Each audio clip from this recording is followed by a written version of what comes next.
Hello.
Good morning, Boyka. Can you hear me, ma'am? Yep. You're audible. Good Okay, morning, thank Bapak you. Ibu.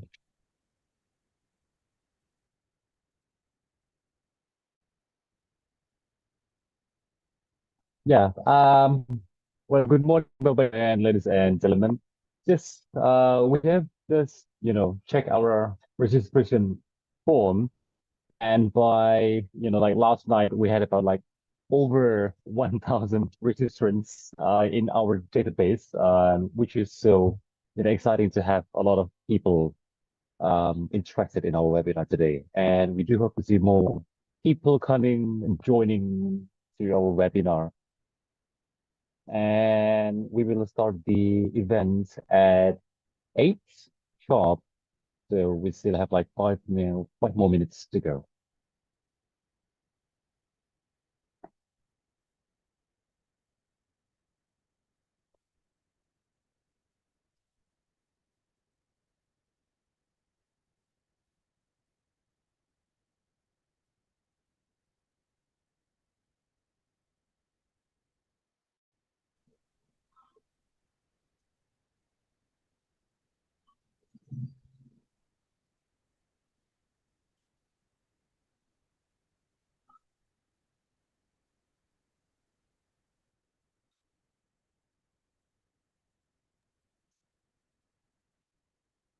Good morning, Bu Eka, Pak David, Pak Nuriman. Good morning, Prof. Budi.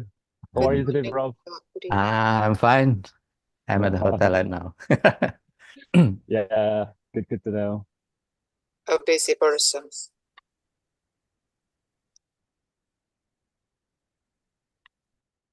Morning. Good Good morning, morning, Bapak Pak Willy. Willy. Good morning, Nice everyone. to have you here, Good Pak. morning, Pak Willy. It's so nice to see all of you today. Me too.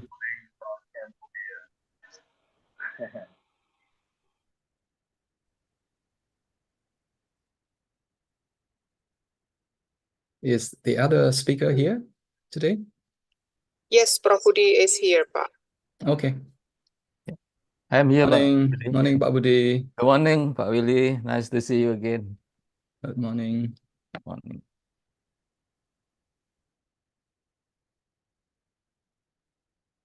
Looks like we've got people from Cambodia, from Thailand, from the Philippines. Yes, sir. Right. Quite many, I suppose. Mm. Yeah, I'm from Cambodia. Yeah, from Cambodia. And from Thailand as well. Dr. Siripan from Thailand. Which university are you from, Ajan? Chula? Chiang Thammasat? Rai. Chiang Rai. Oh, Ratchapat University. Have you ever been here before? I have not been to Chiang Rai before, but I will be later this year. Good. Well, Welcome to. yes, and this year, the Asia TEFL conference is Right. going to be held Yes. in Chiang Rai Welcome. University. Yes, so I'm Yes. looking forward Welcome all to lecturers too. Yes. meeting you again. It's good to see you. Pleasure. Magandang umaga, colleagues from the Philippines.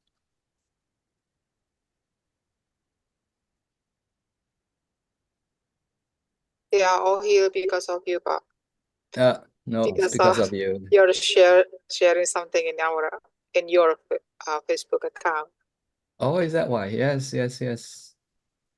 So thank you very much for helping us to share the event. It's the pleasure is all mine, Bu Eka. Colleagues from the Philippines, if you are already in the room, please say hello. Magandang umaga. Hello, sir. Good morning. There you go. Morning. There you go. Good morning. Good morning. Magandang umaga. Any other colleagues from other countries?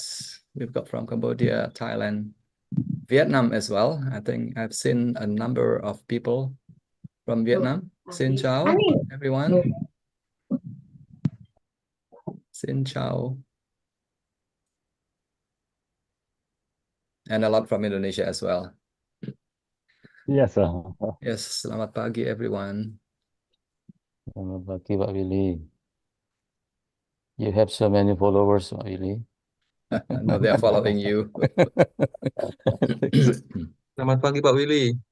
Morning, Pak Fendi. Well, okay, Bapak Ibu, it's already 8 o'clock now, and we will just kickstart our webinar today. Assalamualaikum warahmatullahi wabarakatuh. And good Waalaikumsalam morning. warahmatullahi wabarakatuh. Okay, well, ladies and gentlemen, it is our pleasure to have all of you from different parts of Asia and also different parts of Indonesia to have, our experience learning again from our two distinguished speakers in our areas. So in today's webinar, we are going to have two keynote speakers. So the first one is going to be Professor Budi Stiono from Universitas Jember.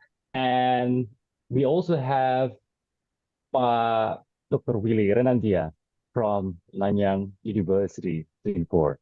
Well, I'm David, and I'm going to be serving as the master of ceremony and today's webinar. Before we move on, we would like to inform the sessions, the order of the sessions into the webinar. So we will have the national anthem of Indonesia, and then after that, we are going to listen to the opening speech by the first vice dean of our Faculty of Education, and that would be Noriman, PhD. And then after that, we will go directly to the presentations by the speakers.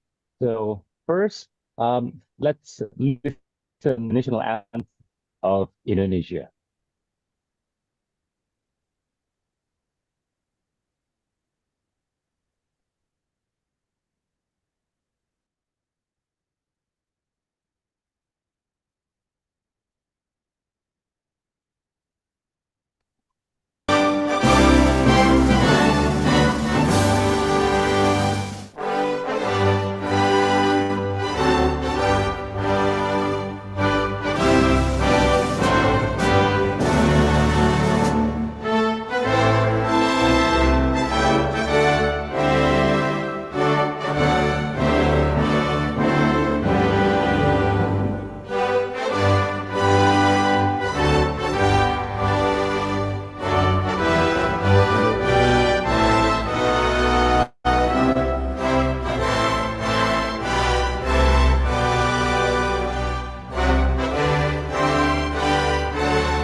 Okay, thank you, Pak Rizky. And then the next session is going to be the opening speech by the first vice dean of our Faculty of Education. To Dr. Nuriman, PhD. The time is yours, sir. Thank you, Mas David. Is my voice clear? Chris, thank you. Yes, Pak. Yes, it's All clear. right. Thank you. Assalamualaikum warahmatullahi wabarakatuh. Waalaikumsalam warahmatullahi wabarakatuh. Very good morning, everybody. First of all, I would like to thank to Allah who has bestowed blessing to all us today. The Honorable Dr. Willy R. Renandia from Nanyang Technological University and Prof. Budi Setiono from our university. Expert speakers and distinguished guests, also ladies and gentlemen. I'm the Vice Dean of Academic Affairs for Faculty of Education, University of Jember. I think this is my great pleasure to welcome to all of you to the international webinar on the topic of current trend in English language teaching methodology in English foreign language. I think this is the umpteenth time the English study program has held a webinar on ongoing topic. The impact of this program is, I think, is very supportive in our academic development. So in this auspicious occasion, I would like to extend especially warm welcome to distinguished guests and speakers who coming from many universities and institutions to be with us today. As we know that the increasing interest in English as a foreign language, or EFL, across the globe necessitates learning opportunities that engage and sustain student motivation to learn English. Language is a system of communication, and it plays a vital role in human society. How can we teach language effectively and serve the purpose of human communication? Many linguists and scholars have dwelled on this question, leading to different approach and methods in language teaching. Of course, this approach and methods through history have not only reflected change in the theories of natural language, but also reflected change in learning needs. What is the current EFL methodology? This is the right time for us today to discover the experts and finally we can find the answer. Because of this reason, by reading Bismillahirrahmanirrahim, on behalf of the Faculty of Education, I declare to open this event. Finally, I hope all of you enjoy this opportunity in webinar. And thank you very much for attending. And Assalamualaikum warahmatullahi wabarakatuh. Waalaikumsalam warahmatullahi wabarakatuh. Thank you so much, Bapak Nuriman, for opening our webinar today. Okay, and ladies and gentlemen, we will now come to the presentation by our keynote speakers. So the first speaker in this webinar will be Professor Budi Setiono, and then this session is going to be moderated by Ibu Musli Aryani. Ibu Ari, can you hear my voice clear? Okay, Pak David, can you hear my voice clearly? Yes, Ibu, thank you so much. Great. Yes, it's all clear now. All right. So I will So- guide the presentation from Prof. Budi with me until 9 o'clock, is it? Yeah, exactly, Ibu. Thank you so Yes, much. okay. The screen is yours. All right. Good. Thank you, Pak David. Good morning, everyone. Can you hear my voice clearly? Yes, very clear. Okay. Good morning, thank you. ma'am. Very Good clear. morning. Good morning to all of you, and I'm glad that and honored that we are having you here. And for the Vice President Center, I would like to introduce you. We are going to have the international webinar on current trends in English language teaching methodology. And Prof. Budi, as our keynote speaker for the first session, will present promoting autonomy learning for EFL learners via project-based learning. So this is a very burning issues for current trends in English language teaching methodology. But first, I would like to say good morning, Prof. Budi. Good morning, Bu Arin. All How are right. you? I'm good. Yeah. So everything is okay with you. You are in a hotel. That's Is it? right. In a hotel, yeah. During the weekend, we still are doing something good for English language teaching. Okay, we are sharing Okay. ideas, and you guys are lucky to have Prof. Budi to share his expertise in English language teaching methodology. So first, I would like to read his bio coming from his educational background.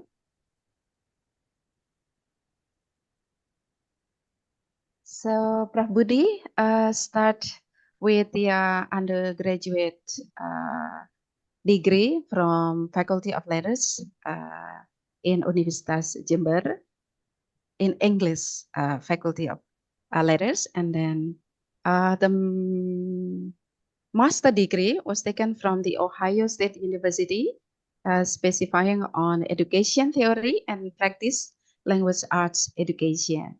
And the doctorate degree was earned from Universitas Negeri Malang, Indonesia, on language education, especially English language education.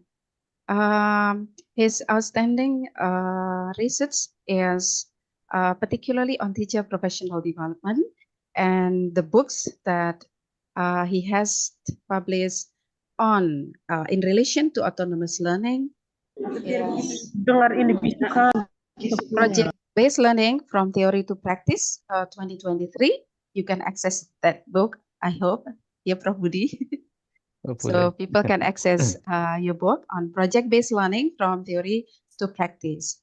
And some outstanding publication, you can see it from Scopus Index journals, Springer Nature, Asia TOEFLs, and some others. Hopefully you are able to search on under his name on English language teaching topics, and there you are going to see Prof. Budi's outstanding research articles. So without further ado, I would like to pass the floor or pass the screen to Prof. Budi. Please, Prof. Budi, time is yours. Baik, Barin. Thank you very much for the floor for me here. Good morning, ladies and gentlemen. Good morning, Pak Willy and many other followers from Southeast Asian countries. Yeah. Okay, thank you for attending this international webinar. And Good I'm happy. morning. Good morning.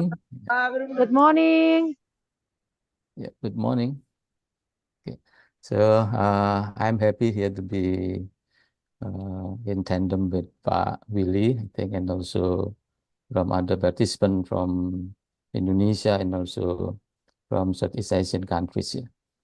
As introduced by Bu Musri Aryani, my specialization here is really in English language teaching, but particularly I'm interested in what is the topics of project-based learning, as my project in master degree program was about implementation of project-based learning, especially in US elementary school. So at that time, I did the observation of the elementary school implemented project-based learning in elementary school. And then I'm also interested in what is learning that is autonomous learners, learn autonomy, and then here I'm trying to connect between learner autonomy and project-based learning. So I started from what is my background knowledge, what I know, and then I'm trying to to pack it and then to present it for the webinar participants today. So hopefully that this topic will be useful, and the sharing will be what is beneficial for us as the language educators. Okay, I think first of all, I would like to to share my screen. Yeah.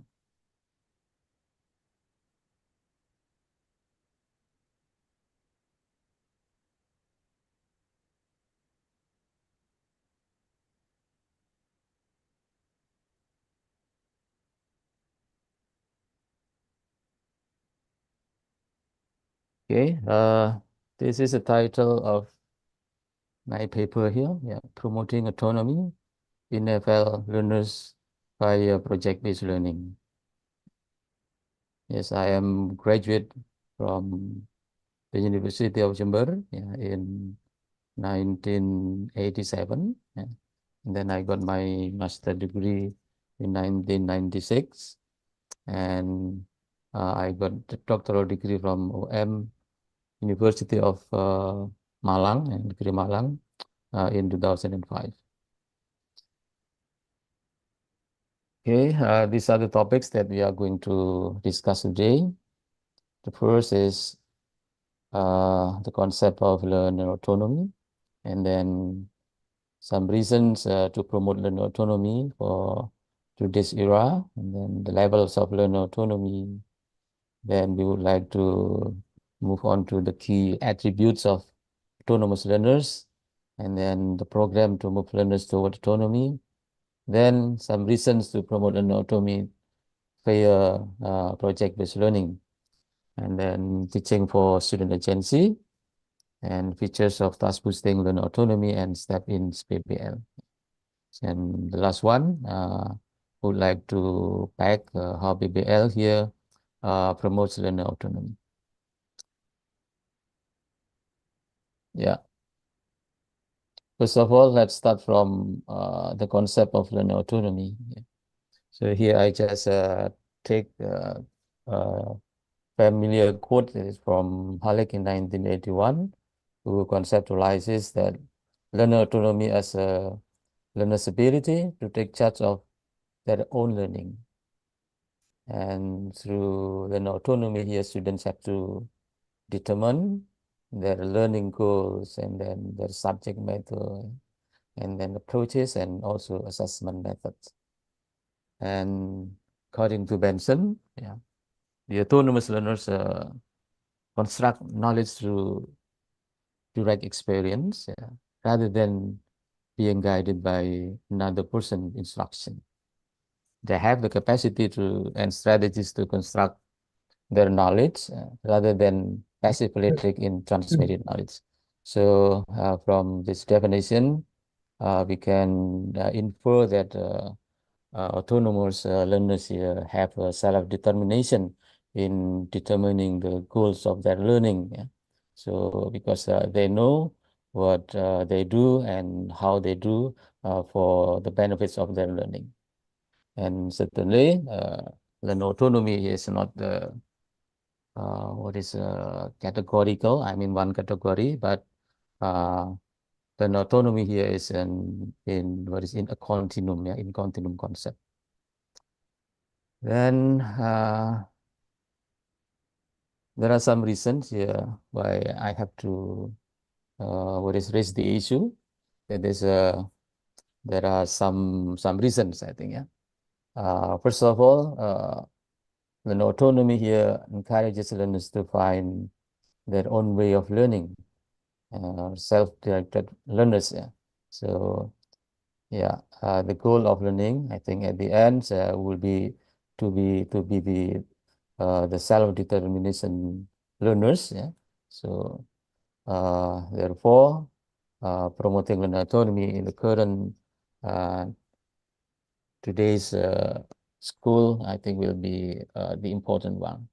And then learner autonomy here has become one of the targets of English language curriculum by placing them at the center of instruction. So this is the ideas from Tanelli and Butter in 2013. So yeah, certainly when we are learning English or whatever subject, yeah, we will move from the guided technique up to when we become the autonomous learners. So that is the goal or the targets of the English language curriculum. And then promoting learning autonomy, I think sports school graduates to acquire skills needed to survive in the 21st century. I think we all know that for CIS, that stands for what is critical thinking, and then communication, collaboration, and creativity will be what is the tools, I think, for our students to learn in the 21st century. And then the second category is of skill is life skills, so such as the flexibility, and then initiative, social skills, productivity, and also leadership. I think without mastering the life skills here, and we cannot adapt. Yeah, we cannot adapt with the current situation in this digital era. Yeah, because in this digital era, yeah, we need to be human beings who are flexible. Yeah, in communication, in making adjustment with the new situation, and we need to have the initiative and also leadership. So that's why promoting learning autonomy will equip our students to be able to live in this 21st century. And then the other important thing is to promote our students to have literacy skills, such as the information literacy, and then media literacy and technology literacy. So this kind of tools for working, I think, without this capability, the skills, we will have a problem. Yeah, we will have some hindrances in what is in order to survive in this century. And then the other important things. Learning autonomy is it can promote critical thinking, yeah, creative thinking, and problem solving. So what is stated in what is the reason for promoting learning autonomy here? I think we can see also when we are learning through project-based learning. Then these are the levels of learning autonomy, I think. So in learning autonomy, I think students will move from the dependence, and then relative dependence, and then relative autonomy, and also autonomy. So learning autonomy here is a continuum, So it's illustrate, the levels of learners' autonomy in managing their own learning process. Certainly at the beginning of learning English or another subject, our students still need what is a guidance from teachers. So they are still depending on others. And then they will move to relative dependence. That is, learners begin to take more responsibility in the learning through process. Though they still need guidance, but they try to contribute actively. And then relative autonomy, learners become more active in regulating their own learning. They are able to make decisions and manage time and resources. And the highest level of learning autonomy is autonomy itself here. Learners have full control on their learning process, including choosing method, and then purpose and self-evaluation. So in this case, when we are interested in building learner autonomy, and then we need to start from the dependence up to the learner autonomy. So we cannot directly ask our students to be independent learners. Okay. So here, this diagram shows us that autonomy is not categorical, but exists in the continuum from dependence to autonomy. And then these are the what is key attributes of autonomous learners. First, insights into learning style and strategies. Yeah, autonomous learners, understand how they learn best. Yeah, they know what to learn and they know the strategies that they have to use for what is meeting their needs in learning. Then the autonomous learners also active approach to learning, meaning that they actively engage with learning process. They seek out resources, ask questions, and participate actively in discussion and activities. Then they are also willing, they have willingness to take risks. Yeah. I think this is one of the important thing in autonomous learners. Yeah. When autonomy, so the autonomous learners here are not afraid of to step out of their comfort zones. Yeah. They're willing to communicate in the target language, even if it means making mistake. So they do not afraid. They are not afraid of making mistakes. They do not. They are not afraid of what is the contents and other forms of grammatical accuracy. I think. And then they also good guessers. Yeah, they are skillful at making educated guesses. Yeah, they use context clues, prior knowledge, and intuition to inform meanings and solve problems. And they also have attention to form and content. Autonomous learners balance accuracy and appropriacy. So certainly to be autonomous learners take a long process and also guidance and hard work from students. And then the next is about how to move learners towards autonomy. So there are 9 here. I take from Noonan, 2003. First of all, as English teachers, we have to make instruction goal clear to our learners. Yeah. So the goals, the goal attainment should be stated clearly, and then allow learners to create their own goals. Yeah. Certainly, we need to adjust it with who our learners are, whether they are still beginning, whether still intermediate, and whether they are advanced learners. Then encourage learners to use their second language outside the classroom.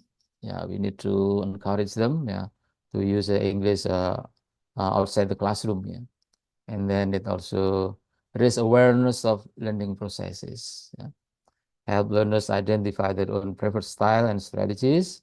So as we know that the children or learners will use different strategies in learning. Therefore, we need to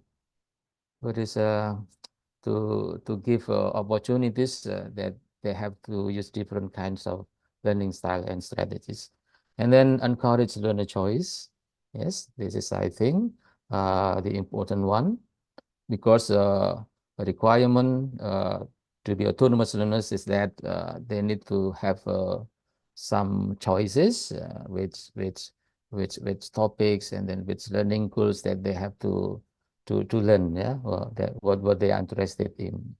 And then allow learners to generate their own tasks. Sometimes they can negotiate with us which tasks that they want to generate instead of given by the teachers. And then encourage learners to become teachers. They have to to share ideas. They have to share with their peers.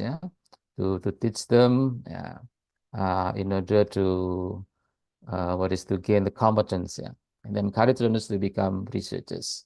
So therefore, moving towards autonomy here, there are some guidance, especially from Noonan. Then if we already understand the 9 aspects that we have to think about, then we can relate it with the language teaching method, techniques that can stimulate the children to be the autonomous learners. Okay, and then now why I promote it? I'm trying to share with you to promote learner autonomy for PBL.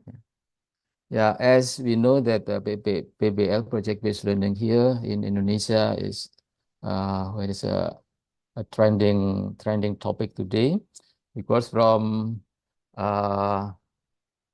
kindergarten, and then elementary schools,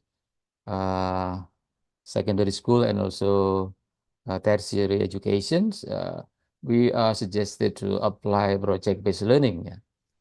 Even though we sometimes do not understand deeply what project-based learning is. So we are still learning here for implementing project-based learning. Yeah, these are some reasons, I think. For project-based learning, here is a teaching model that organizes learning around projects. So that might be what is still new from many teachers in Indonesia, because they are usually teaching students through what is a more traditional methods of teaching, through three-piece technique that are commonly used in the classroom. So here in project-based learning, we have to start from the complex tasks. Complex tasks here can be based on challenging questions or problems that involve student in design, problem solving, decision making, or investigative activities. Give students the opportunity to work relatively autonomously over extended periods of time and culminate in realistic products or presentations.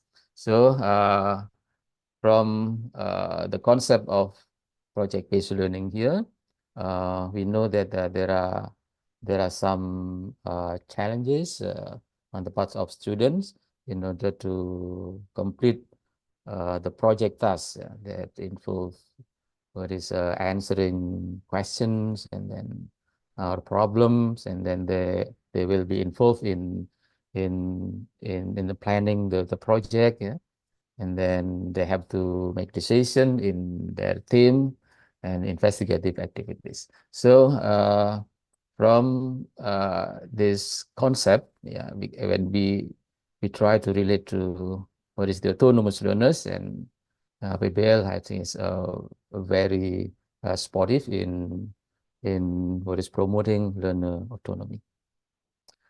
Then PBL also promotes student agency, student agency, in which students take on the role of the agents of their learning, while teachers serve as the facilitators. In the student agency, students have a choice, have voice and choice in their learning, primarily self-directed. So therefore, this will become the strength of project-based learning, in which students have opportunities to select and to make their own choice with your group, and then they also have the opportunities to voice their progress and also their findings through project here. So student agency in the classroom here celebrates critical thinking and problem solving skills. And then in teaching for student agency here, what we would like to develop is students will be able to take initiative, to plan and implement, and then to find and use resources, and then evaluate and synthesize, self-assess and improve, and learn to learn. I think this kind of abilities can only be gained, when we design tasks, when we design tasks that ask students to be take risks, and they need to explore many resources, and then they have to do collaboration and many other modes of learning. Then features of task boosting learner autonomy. So I read Andrew Seroki's book, title Developing learner autonomy through tasks. So the key suggests to use the tasks that would stimulate negotiations of meaning, through which ample comprehensible input is offered and learners are pushed to produce messages. So Sayuki here emphasizes on negotiation of meaning, and through project, I think there are many opportunities for students to try out their understanding of language and then content through negotiation, and then engage learners in constructing the activities to which process they bring their individual motive and goals. And Hallett and Youth here also recommend the use of complex tasks that initiate complex interaction and negotiation along lines of challenging life world situation. So both Saruki and Hallett and Youth here recommend the use of complex tasks. I think complex tasks here can be, one of them can be realized through the project-based learning, because project-based learning start from complex tasks in the form of question, problems, and many other things. And then steps in PBL here, and I take it from Alan and Stoller, Sun and 5. There are 10 steps here teaching with PBL. First of all, is agreeing on the project. So there should be a negotiation between teacher and student on agreeing the project topic. There are some project topics and then subtopics that the English teacher shared with the student. Then students may determine which one they would like to learn. And then determining the final outcome of the project. As project have to produce product and also presentation, and then at the beginning of the project, student and teachers have to determine the final outcome, what kind of products they have to produce, what artifacts they have to produce, and also they have to share their products with their peers, or perhaps can invite the people, students from other classroom and society in order to to see the students' project, the students' product. And then structuring the project. Project can take over a period of time. It can be 2 months, 3 months, or even in 1 semester. However, in English language teaching and learning in Indonesia, it doesn't mean that every day student have to do the project. But we have project, and then student have to complete it within a period of time. Then preparing student for information gathering. So it depends on the learners' levels of performance, and then to what extent teachers have to provide resources for them, and whether they have to provide resources from themselves, from their group. So it depends on the students' level of performance.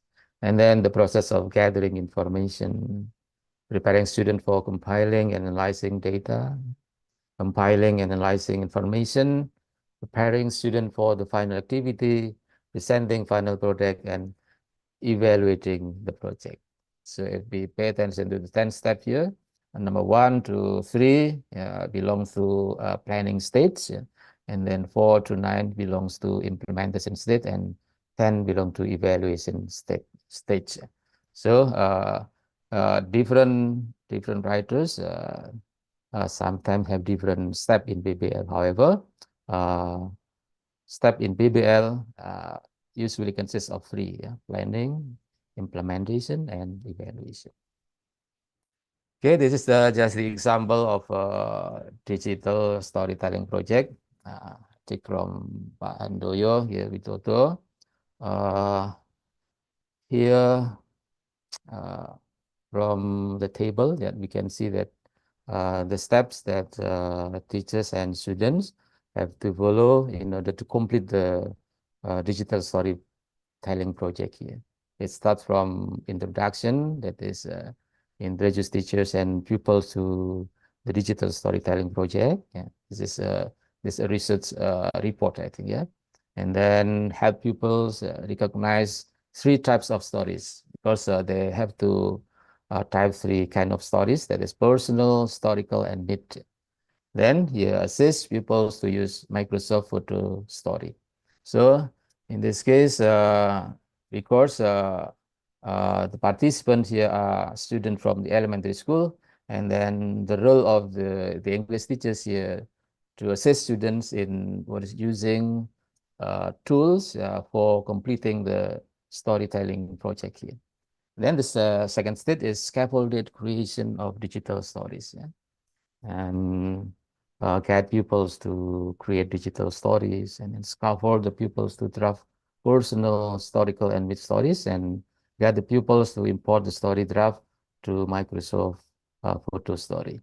Yeah, I think yeah, the English teachers need to have skills in what is using this media. Yeah, so we need to learn from others. Yeah. In particular, I also often to ask my junior here, because they are more competent in using technology. Yeah. So this is what teachers have to do. Yeah. And then creation of digital stories. Yeah. The pupil import the fast draft into Microsoft. Yeah.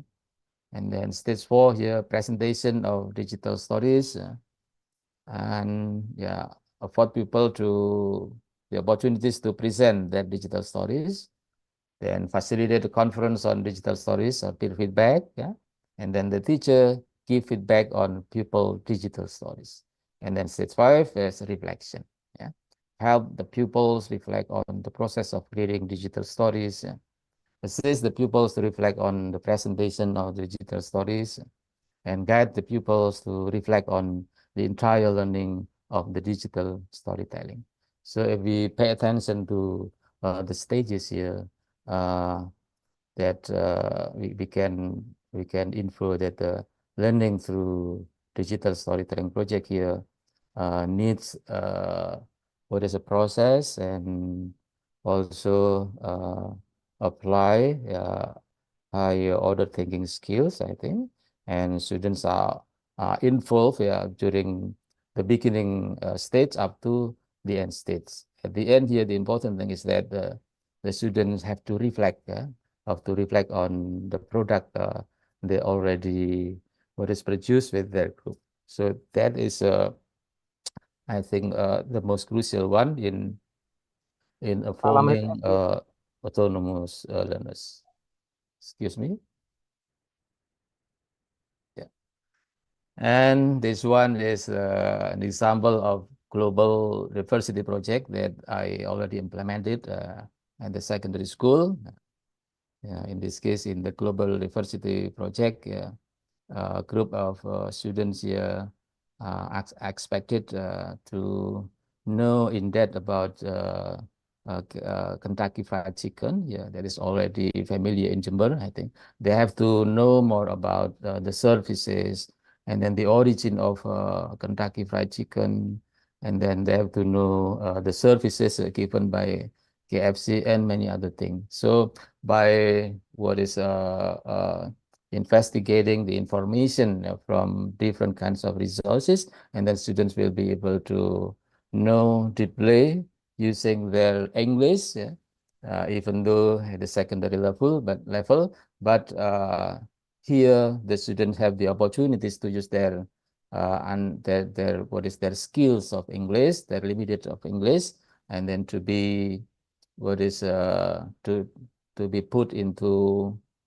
what is describing what KFC is, and then the origin of KFC, and then they have to tell the readers, to tell the other participants about the services given by Kentucky Fried Chicken. Yeah, okay.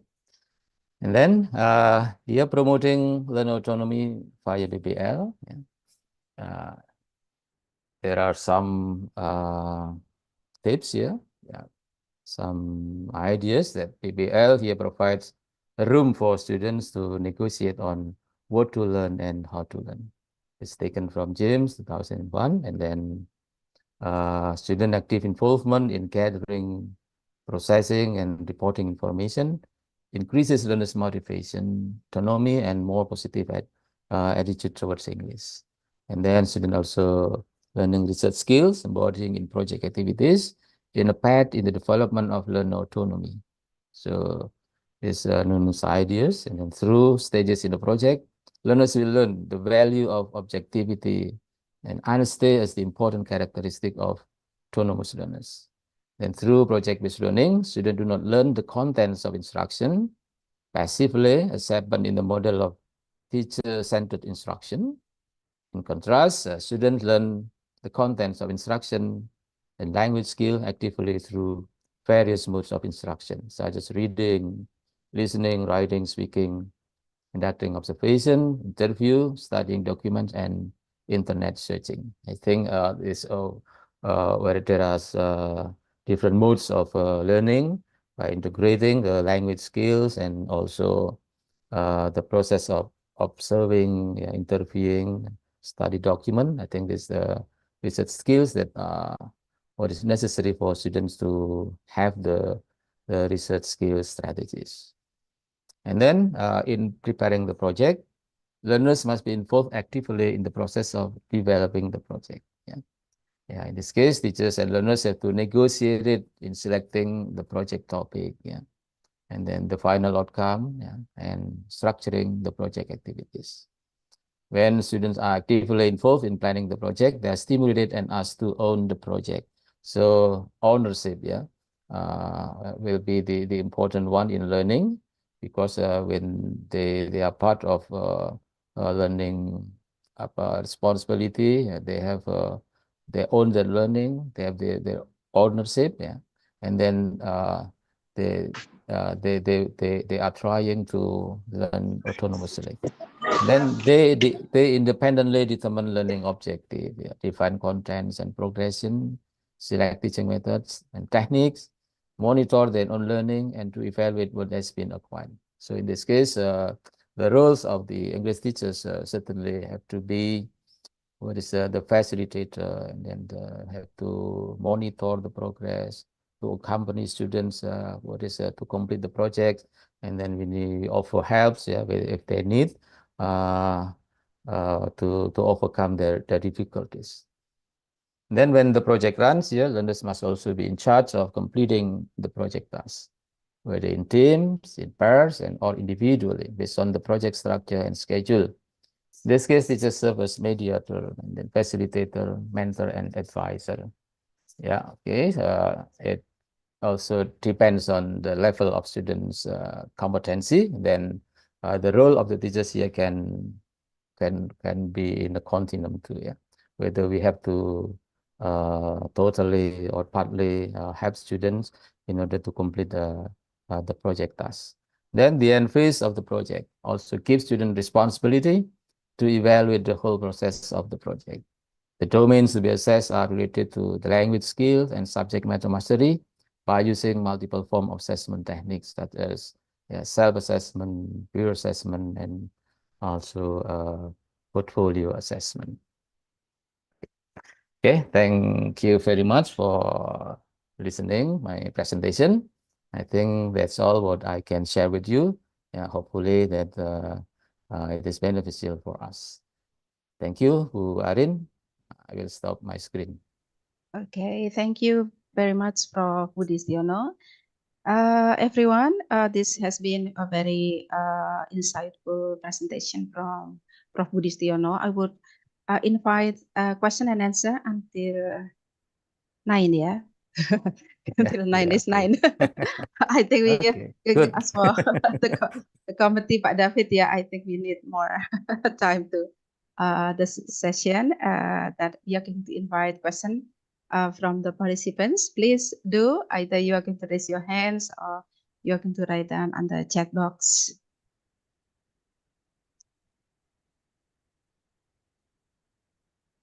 There is one question, ma'am, from Korn Brayat in chatbot. Okay. Wait, my chat box is freezing. Di chat box saya kok freezing. I cannot read the. Bu Eka, can you forward the question, please, to Prof. Budi? Yeah, Pak Budi, the question is, what is meant by Microsoft Photo Story 3? It comes from Korn Brayat. Hang on. Ini kenapa kok freezing? I'm so sorry. My chat box is freezing. Yeah. Okay, Bu Eka, Microsoft the Photoshop here, I think it's what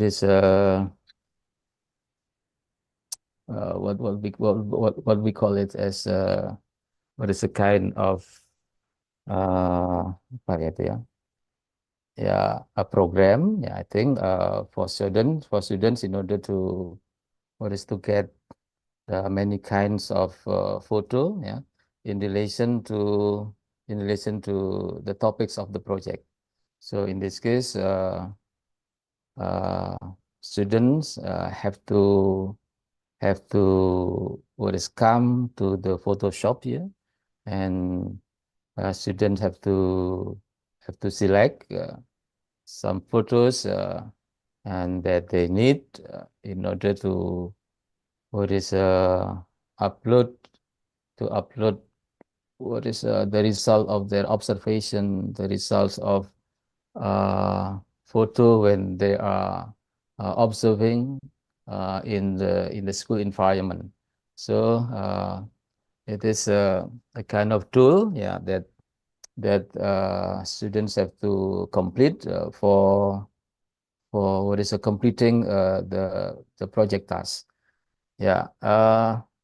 For further information about Photoshop 3 here, yeah, I think, yeah, you can browse and you can ask the persons who is more expert in using such kind of Photoshop 3 here. Yeah. In this case, I do not know what is this kind of tool, but from what I have read here, students have to be familiar with it, and then students have to know how to use Photoshop 3 here in relation to what is the completion of the project. Itu Bu Eka. Yeah, thank you, Pak Budi. Yeah. Back to you, Marin. There is still another question in our chat box. Have you been able to find them?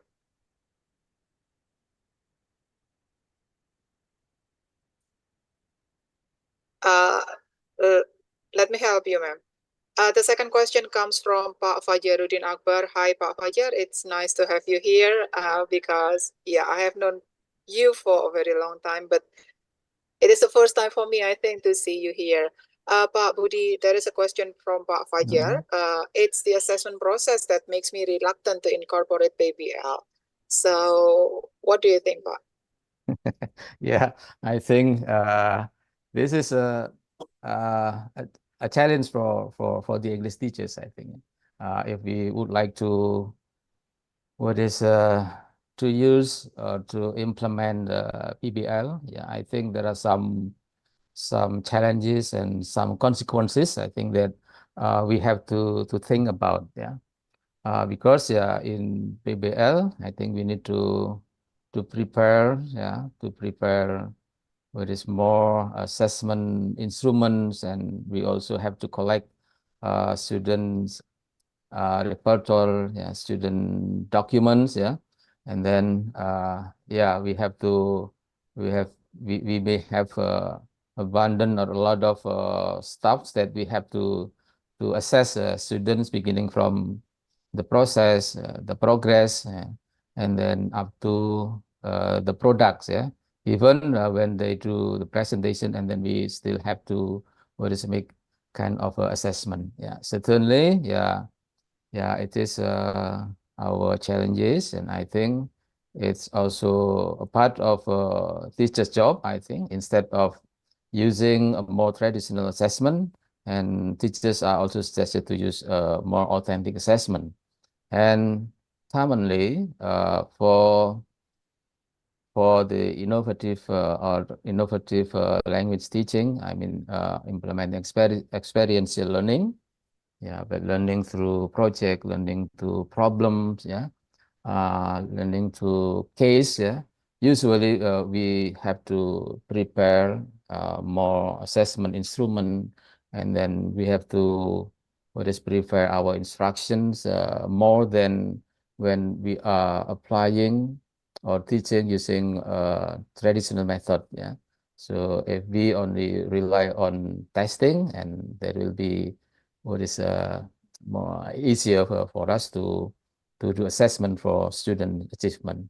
It might be different from learning through projects here. Yes, I agree with you. I think yes, yeah. Sometimes we are reluctant. Yeah. Therefore, my suggestion is that project is not always implemented for the whole semester, but at least yeah, in one of our topics, in one of our meetings, yeah, we plan the project, yeah, we plan the student project, yeah, that are interesting for them to know more, yeah, because if students only learn from what is traditional conventional model of teaching, and then there are some important aspects, yeah, some important aspect that require them to be the autonomous learners, their creativity, and then their trial and errors in producing English expression, yeah, might be what is hindered in conventional model of teaching. Yeah, I think yeah, we need to prepare, yeah, something more energy, I think, if we are applying project-based learning. I agree with you. Thank you, Becca. Becca. Yeah, now I can run that. I'm so sorry for the connection here. Now we can shift to someone who is raising hand, perhaps Prof. Budi. So Bapak Rudi Umardani. Ya, terima kasih Pak Budi. Assalamualaikum Ya. warahmatullahi wabarakatuh. Waalaikumsalam. I'm one of the ex-university students of Jember University, 2000 generations. Well, in this case, I would like to pass my questions. If I'm not mistaken, so far, I'm concerned about metacognitive awareness, which is identical with that's what we are going to apply in this case, that for the PBG, PBL. what is it, project-based? Yeah, project-based Project-based implementations is truly intended for the ideal students who have the comprehension, language comprehensions above. And based on the fact that, how about maybe I would like to ask for some tips from Pak Budi, the way how to overcome the students who have reluctance and then procrastinations, anxiety, fear, which is have the little effort, less or least effort actually, but the students still have a desire actually to learn the language. I think that is the point of my question. Thank you very much for the answer given. Baik. Langsung keluarin ya. Kan Prof, please. Okay, yeah. Thank you, Pak Mas Rudi ya.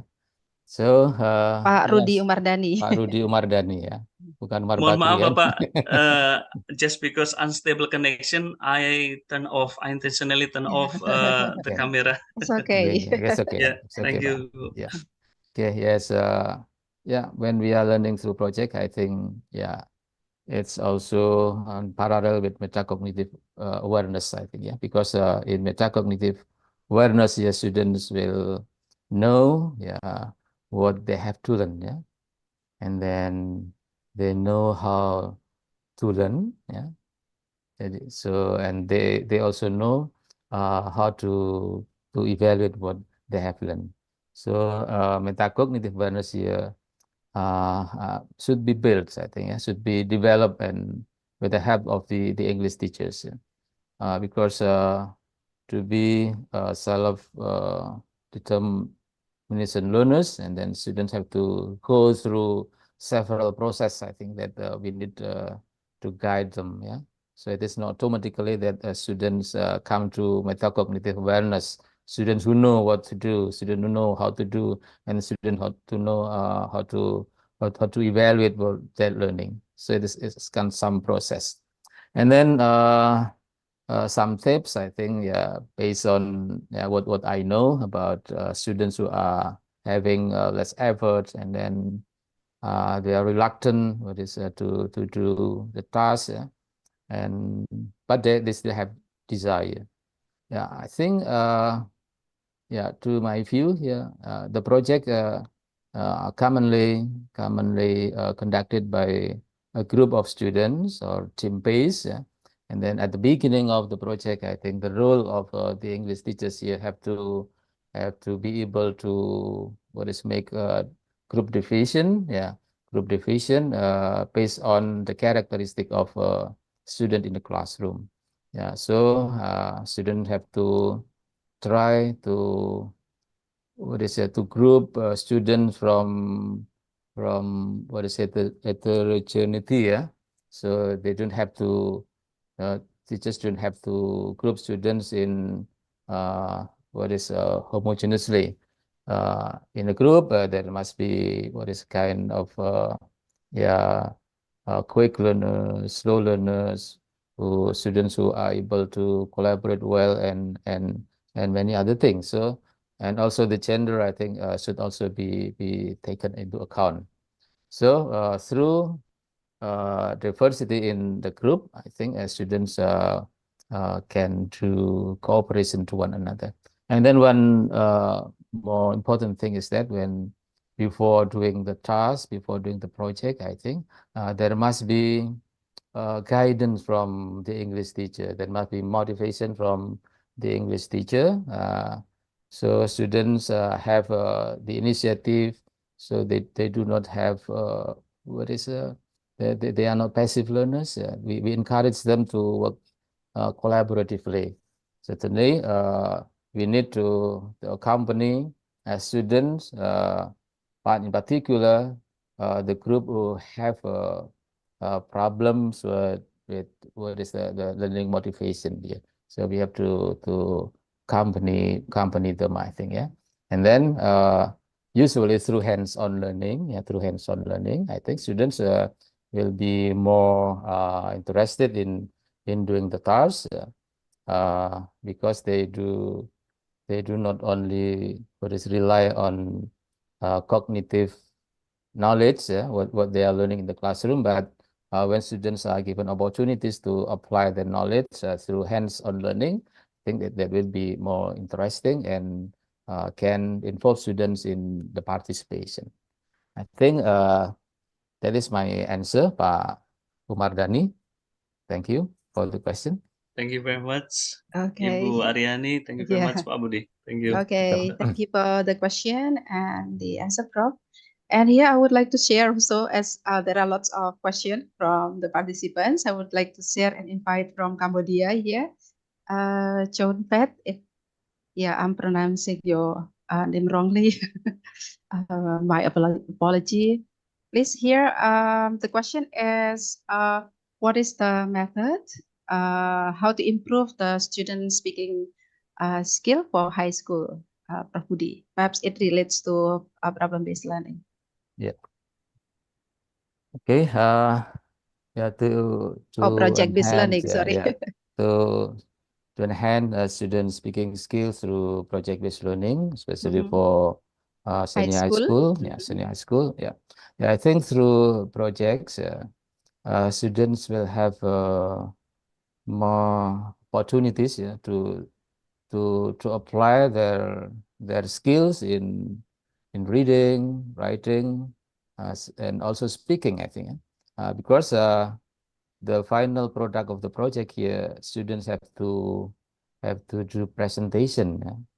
Students have to share what they already produce. For example, if students are assigned to to create local tourism brochure, yeah, and then they're already working together, and then to design the task, yeah, to design the task in a group. In designing the task, the students are also communicating to one another.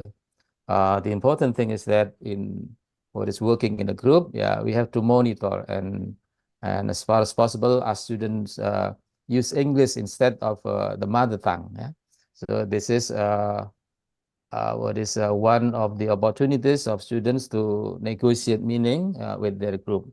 And then when they also design what is when they are producing the tourism brochure here, and then when they are upload, for example, in the social media, and then they also have opportunities to use their speaking skill. Yeah, they have to discuss it, and then at the end, when what is the product is already completed, and then students have to share with the other groups. Yeah, and it's also what is a chance for the students to what is to speak in English. Yeah, certainly they have to prepare. Yeah, in this case they have to prepare to conceptualize the contents, to make what is a plan for what is sharing the ideas.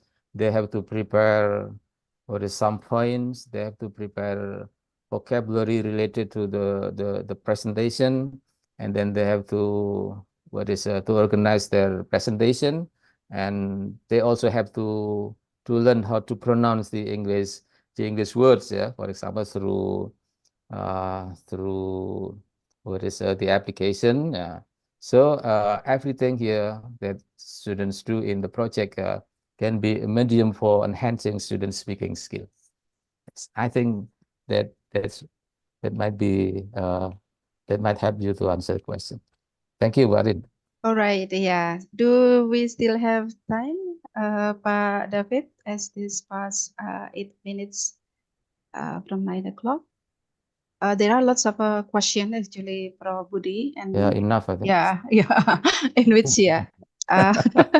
so many questions on whether it is possible for us to implement project-based learning in undergraduate students and link that with technology when the use of technology. This is asked by Wei Long Chiang. Whether it is possible for us to implement PBL, project-based learning, for undergraduate students and link that with use of technology.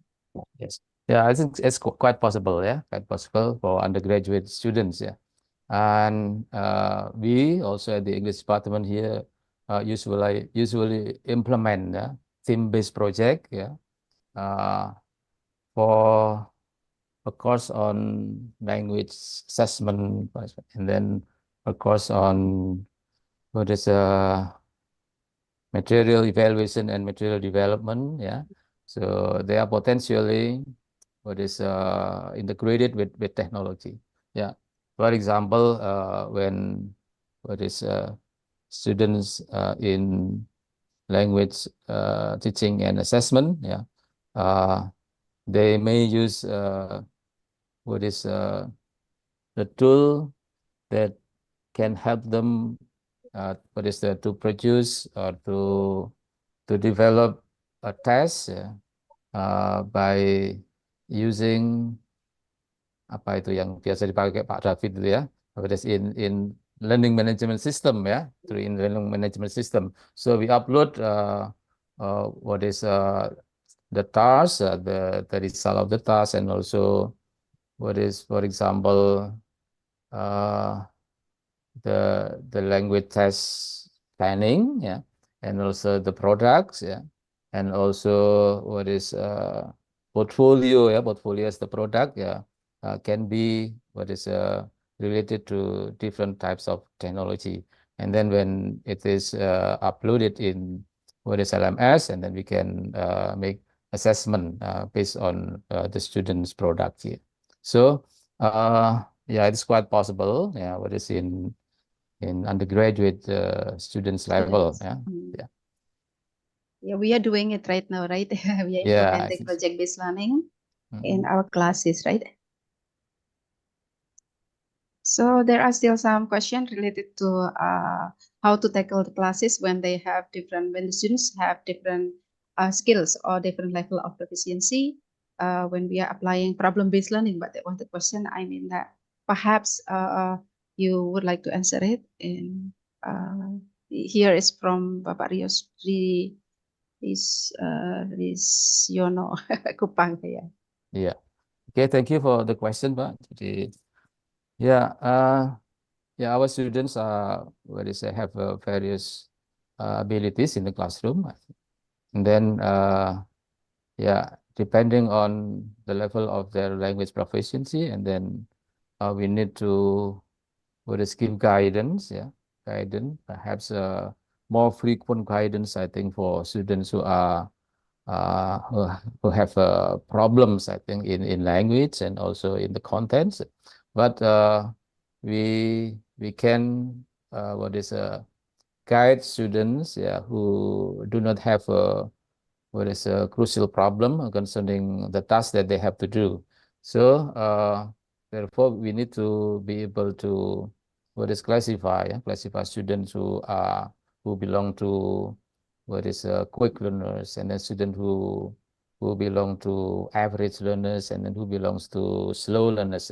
So I think the intervention here and the job of the teachers is to help them in different ways. Yeah, I think if they are not good enough in understanding the concept, or they are still yeah basic, they have still basic understanding, and then we need to have more guidance to them. Yeah, and then if they already have better concept, yeah, understand the concept, and then we still need help, but we provide only what is kind of suggestion, yeah, instead of providing resources, for example, but we need to guide them what is minimally, yeah, compared to student having a big problems in the content and also in language skills. Okay. Okay. Yeah. Thank you, Prof. Budi, Bapak, Ibu, ladies and gentlemen. I do apologize for not allowing you all question I answered by Prof. Budi Stiono, as the time doesn't allow us to continue, as Pak Willy is going to be on air, on screen Yes, in a been moment. waiting since yesterday. Yeah. Thank you, Pak Willy. So I thank you very much, everyone, and I would take it a very short summary that today we have learned about autonomous learning, in which we are trying to head and direct the students to be autonomous learners, meaning that they are independent in their own in the instructional goals, determining the instructional goals, becoming a learner, a teacher, a researcher, yeah, Prof. Yeah. And project-based learning will direct students into becoming an autonomous learner. So this is it. Thank you very much for your attention. And then I would pass the floor to the screen to Pak David. Thank you very much, Prof. Budi. Okay, thank you, Barin, for accompanying me, and also Pak Willy. Yeah. Thank you very much, and All right. the other participants. Yeah. Thank you for listening to. Bye. Thank you so much, Prof. Budi and Ibu Musliarani, for moderating the first sessions. Okay, and ladies and gentlemen, we will now proceed to the second presentation. And in the session, we are going to be with Ibu Dr. Asih Sandhihastuti as the moderator. Ibu Asih, can you hear me? Yes, nice and clear. Thank you very much. Can you hear me? Okay. Yeah. It's absolutely clear. Thank you so much. Okay. So in the session, we will have like approximately 1 hour. Whenever we can also extend the session more questions, because I guess there were also a lot of questions for Pak Willy, I guess, as usual. Right. So without further ado, please welcome Dr. Willy Renandia and Ibu Asih Sandhihastuti as the moderator. Yes, thank you very much, Pak David. Welcome back to our first webinar this year. Let me introduce myself. My name is Asih Sandhihastuti. I'm honored to moderate these sessions with Dr. Willy Renandia. Before coming to our main agenda, let me welcome all the participants. It's very exciting that we have global audiences today, like what Willy greeted early in the beginning of the webinar. Let me quickly introduce our speaker. Let me share my screen. Sorry.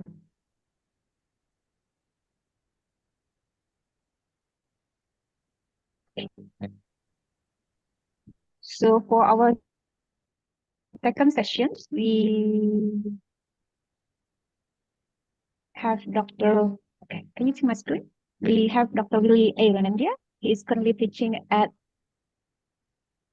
National Institute of Education, Nanyang Technological University of Singapore.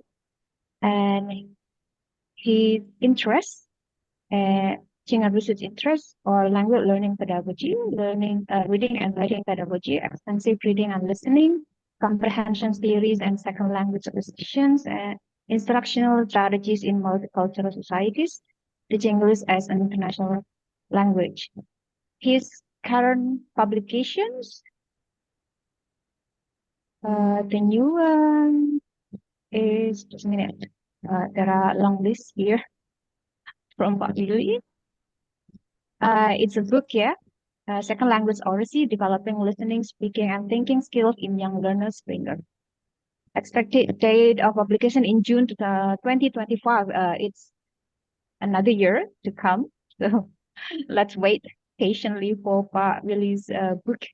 And you can see here the rest of Dr. Willy's publications. Without further ado, let's welcome Dr. Willy Renandia. Thank you. Thank you very much, Ibu Santi. Bapak Ibu, ladies and gentlemen, there is an announcement from the panitia, from the organizing committee. You will get your certificate if you turn on your video for at least 1 minute. If you don't turn on your video now, you will not receive any certificate from the organizing committee. Look at you, you're so pretty, you're so good looking, you're all smiling. It's always nice to see, you know, people with their faces on the screen. Please leave your video on if you can, and also leave your audio on, because I want to talk to you. I want to have a conversation with you. And it's always nice to have a face-to-face conversation, not face-to-screen conversation. That's not fun. Face-to-face conversation. First of all, I'd like to compliment Pak Budi. I think he did a very, very nice job, you know, helping us understand what project-based learning is all about. I'm a big fan of project-based learning.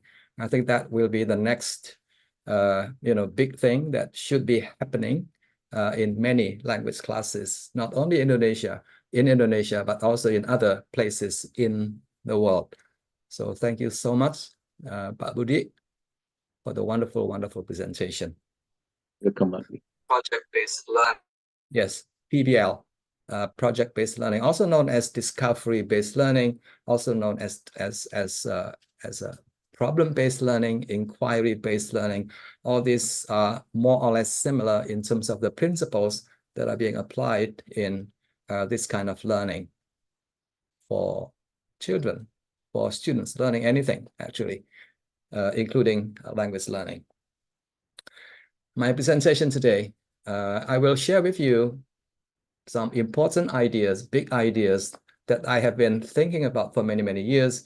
And hopefully today I'll be able to share with you some of the big ideas that I think are important for us to actually pay more attention in the classroom.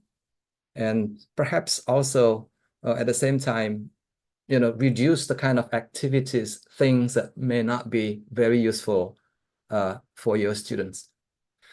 But before I do that, let me just very briefly mention my university. This is my university.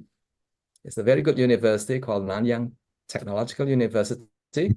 If you're from Indonesia and if you are planning to study again, you know, by applying for a scholarship, the Indonesian government scholarship, for example, the university is one of the approved universities, LPDP and also BPI, Beasiswa Pendidikan Indonesia. I belong to the School of Education within the university. And the name of the School of Education is the National Institute of Education. And I belong to the English Language and Literature Division. And we offer a wide range of courses. And I'm hoping that some of you will be interested and come to NIE, to my university, to do your master's or to do your doctoral programs. Okay, let me get started. Yeah.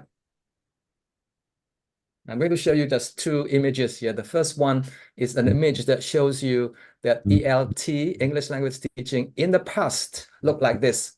You know, people had different ideas. People had different proposals about what we should be doing in the classroom. Yeah, there's so many ideas out there. And sometimes many of these ideas sort of, you know, clash with each other.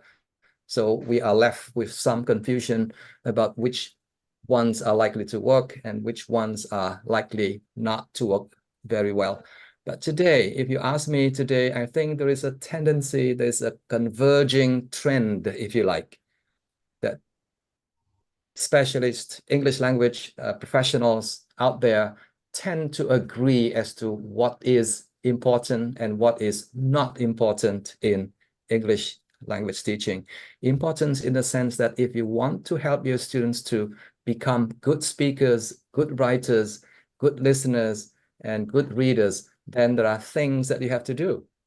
And these are the things that I want to be sharing with you. Yeah. And the things that I'll be sharing with you are pretty much, you know, uncontroversial. So I don't think people will disagree about what I will be sharing with you, because these are really big ideas that have been shown to be very useful, have been, you know, investigated by a lot of people, and have been shown to be to have a very important impact on English language learning or English language teaching. Let me just share with you first some of the things that were, you know, the focus of debates and arguments in the past. For example, in the past, we were like so concerned with this one big question: was there a best method?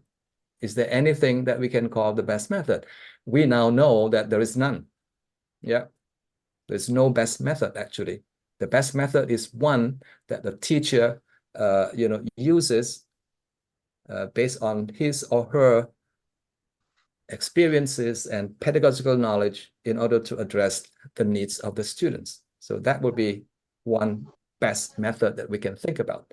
Unlike in the past, people were discussing about, is communicative language teaching the way to go? Is task-based language teaching the way to go? Is genre-based language teaching the way to go? I don't think we should be asking that question today. Yeah.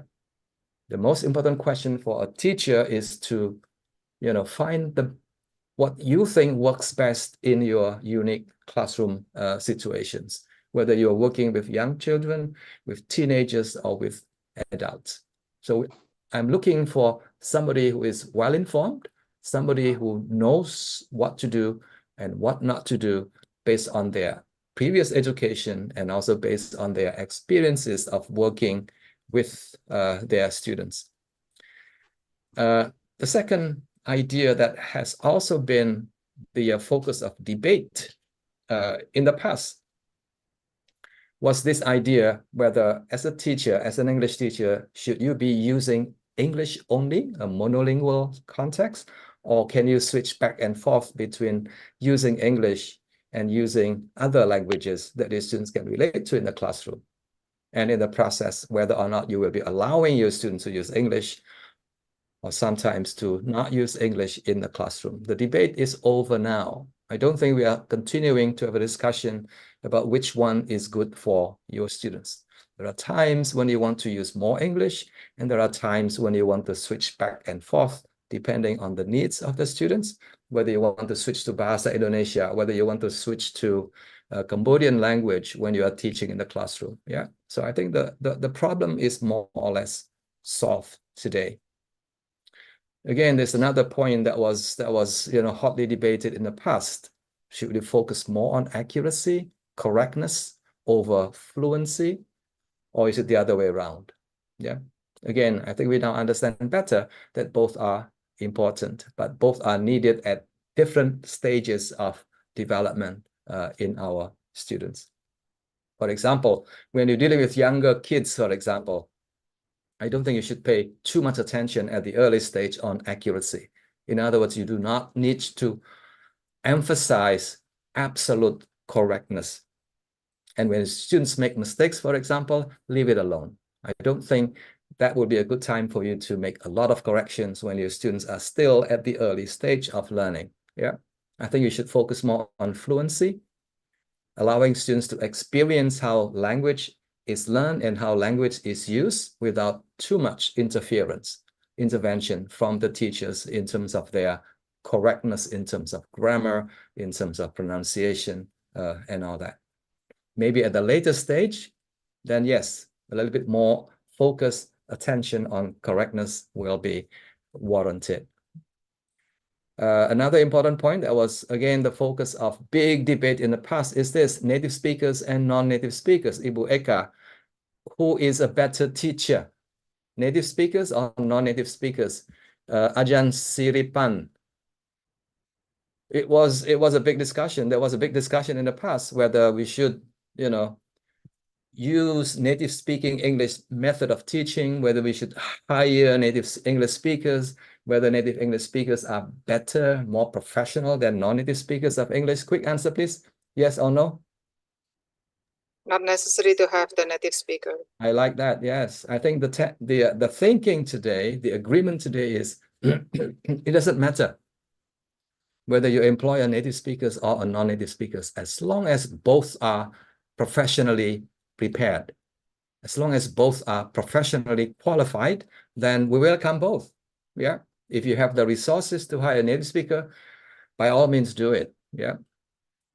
The key thing to remember is whether or not the native speakers or the non-native speakers are equally qualified to teach English in the northern part of Thailand, for example, or the southern part of Cambodia, or in any other places in the world. Yeah. Another important distinction that I want to explain a bit more later is this distinction between explicit teaching. This is something that we all enjoy doing. We prepare a lesson, we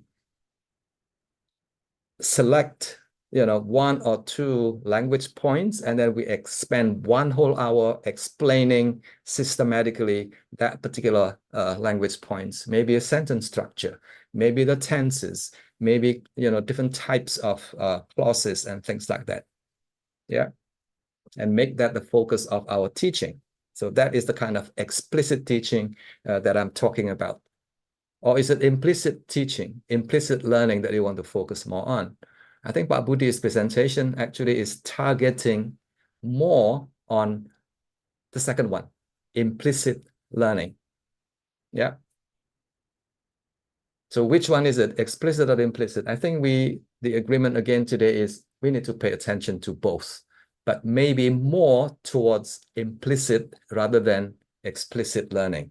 So let me say that again very carefully. Maybe more towards implicit than explicit. So project-based learning, for example, is a great example of, a context of learning where the students can pick up incidentally, implicitly, a lot of language points that appear during the preparation of the project or maybe at the later stage when the students are about ready to present their project to, to the class. Yeah. So these are 5 ideas that I have seen being the focus of a lot of discussion, a lot of debate, but I think the dust has sort of settled today. And I think we are all in agreement that we don't need to continue to, to have a big debate on this issue. Ladies and gentlemen, so what I want to share with you are 8 ideas, 8 big ideas that will have to be there. Whether you teach young children, whether you teach, teenagers, whether you teach older, students, whether you use technology or whether you don't use technology, whether you are teaching at the university level, I think the 8 ideas that I'm going to share with you will have to be considered, will have to be included, incorporated in the design of your teaching. And these 8 ideas summarize using one word so that after the session is over, you will remember this one word. And this one word is flamingos. Flamingos, yeah? So each letter of the word will form a principle, an idea that I will be sharing with you. Yeah. So please listen very carefully. You don't need to take notes. At the end of the session, I will give you my slides. Yeah. Okay. My job is to listen very carefully. And at the end of my presentation, I'm going to give you a quiz and see if you remember what flamingos stand for. Yeah, Ibu Diani Nurhayati. I'm going to give you a quiz at the end of the session today. Let's begin with the first letter. What is the first letter? F. What is the first letter? F. F. Yes. It's F. Yes. Yes. I'm going to share with you the F word. The F word is not a bad word, huh? The F word is this. F stands for fluency. Please remember that. F stands for fluency. And fluency is super, super important in any kind of learning, in any kind of skill learning, including language learning. Yeah. Whether you learn pronunciation, you need to do it in a way that is fluent. Whether you need to develop fluency in reading. Whether you learn how to speak, you also need to develop fluency in reading, in listening, in speaking, and in writing. Well, of course, you all know that fluency is important, yeah? The ability to do things quickly and easily. That is what fluency is all about, yeah? When you read and you're able to do it quickly and smoothly and easily, that is fluency.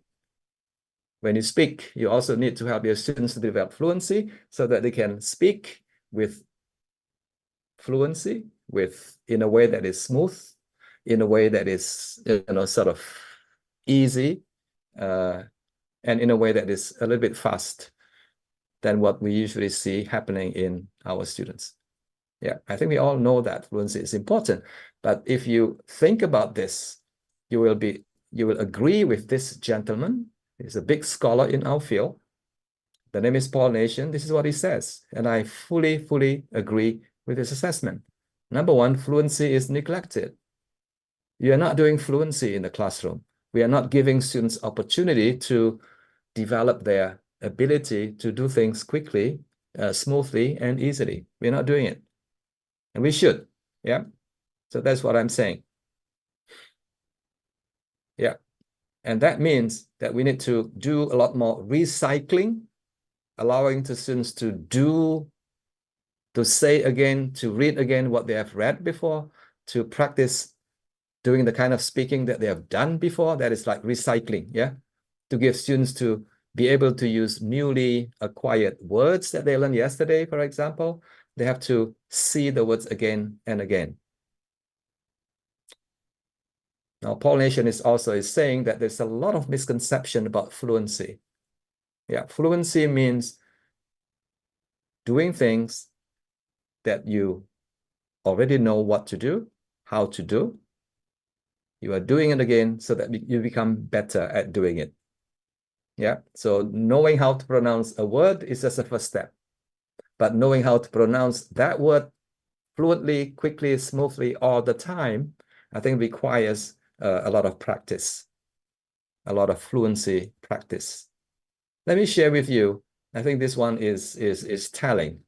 Yeah, the person on the left-hand side is a trainee. Is a trainee player. And the man on the right-hand side is the coach. Yeah, look at what the trainee is doing on the left-hand side. Bu Eka, what is the trainee doing on the left-hand side? Sending the shuttlecock. Yes.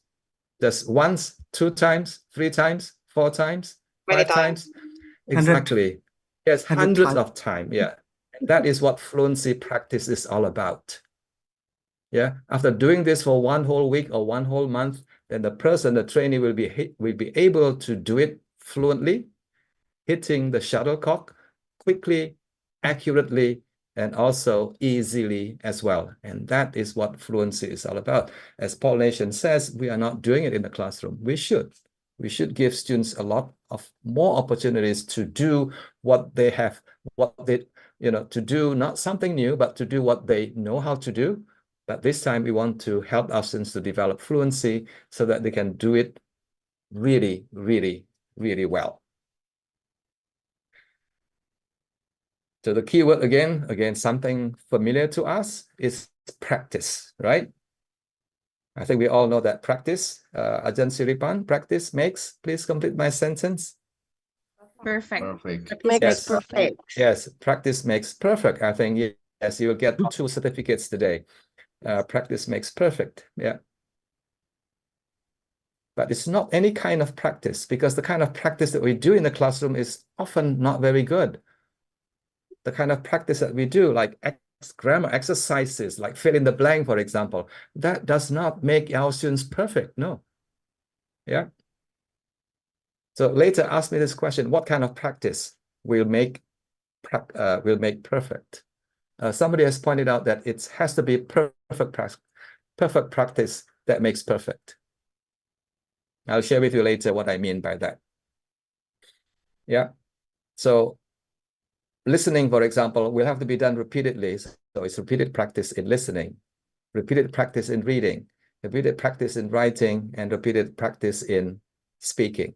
And that gets translated to things that you do on a daily basis, setiap hari, every day. Yeah, maybe 5 minutes a day, maybe 10 minutes a day, but you have to do it regularly every day over a period of time. So the first principle in the Flamingos principles is fluency. F is for fluency. 1 is done. I hope you get the idea. Fluency is very often neglected, and fluency is an important part of you helping your students to develop competence, proficiency in language use eventually. The second letter in the word flamingos is L. Yeah, and L stands for Lexis. What is Lexis? Can somebody give me another word for Lexis? Okay. Exactly. Thank you. Yes, Zaida Sanxiong. Yes. Lexis is just a fancy word for vocabulary, and vocabulary just means words. Yeah, words, and words. When you learn a new language, you need to accumulate, you need to acquire a lot of words. So that is another principle. Again, Paul Nation and other experts will tell us that vocabulary is often neglected in favor of another language skill known as grammar. Yeah, people tend to focus more on grammar, forgetting very often that vocabulary is probably, my feeling, more important than grammar. Yeah, so let me share my thoughts about lexis, or about vocabulary. Now, these are very short quotes that I've seen, and the quotes are worth remembering, if you ask me. Point number 1 basically is, yes, grammar is important, vocabulary is important, but between the two, vocabulary is more important. Yeah, that's point number 1, essentially. Yeah, if you were to choose between these two, I think you should focus more on vocabulary. But Ibu Santi, for example, probably, I'm guessing, Ibu Santi, please correct me if I'm wrong, many teachers in Indonesia, for example, or in Thailand, would spend more time on teaching grammar. When the students are not doing well, teach them more grammar, yeah? When the students can't speak, teach them more grammar. When the students can't write very well, teach them more grammar. I think that is not what research is telling us. Yeah, so today I'm encouraging us, you and me, everyone, that I think we need to pay more attention to vocabulary, not grammar. The reason being, the second part will tell you why. Language ability, kemampuan berbahasa, language ability, the ability to speak, the ability to read, the ability to write, the ability to comprehend, listening, is pretty much determined by how many words you know. That's what the research says. Yeah, let me say this again. Your ability, or your students' ability to speak, to read, to write, and to listen depends largely on the number of words that they know. Again, this is true. This has been established by research. In other words, there's a lot of empirical evidence showing that vocabulary is important and probably more important than grammar. At least at the early stage of language development, I think we should be focusing more on vocabulary. Okay. Now, here is another quote that will help you understand why your students have difficulty reading. If you are preparing for a reading lesson and when you try to implement your lesson in the classroom, you find that, hey, my students don't understand the text. Why is that? This is probably the reason. Because reading comprehension, the ability to comprehend, to understand, depends on detailed knowledge of most of the words in the text. So the key word here is most of the words in the text. Can we translate most of the words in the text in percentages? So how many words? What is the percentage of words that the students need to know? Let me begin with 60%. Is that enough? 80%. 80%. Is that enough? No, 100%. 90%. 90% and above. 90% and above. Who said that? Over Can I see your face, please? Oh, but yes, Romo Nani is from Timor, from Flores, yeah, Pak, yeah? Yeah. From Flores, yeah. Yes, and Romo Nani has a question for Pak Budi later about PB project-based learning. Yes, 90% and above. In fact, experience and also research tell us very clearly that the students need at least 95%. They need to know 95% of the words. More, better, not less. So 95 to 98%. They need to know the words in the text. If they don't know, they're in trouble. Yeah, their comprehension will be not wonderful. So chances are they will not be able to handle the text. Their comprehension will not be, at the expected level of comprehension that we want them to have. Again, this is based on research. Yeah.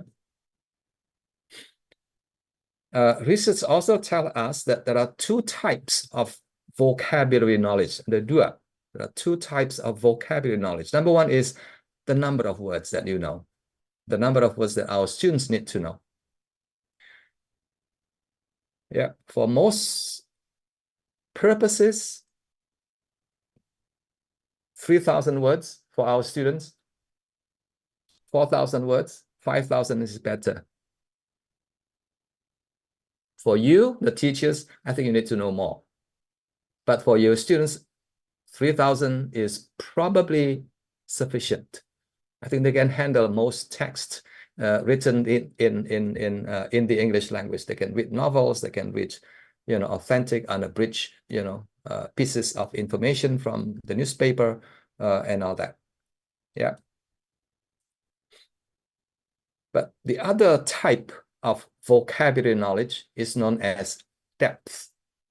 How well you know the words. Yeah. If you know the words very well, I think that is probably more important than the number of words that you know. And breadth and depth refers to understanding, knowing how a word is used in a variety of contexts and how the meaning of that word can change depending on how you use it, to whom you are using it, to discuss what topics and things like that. Again, that is what is understood. That is what I have learned from the literature, and that is what I have learned from my own experiences learning the vocabulary of Bahasa English or English words. Yeah.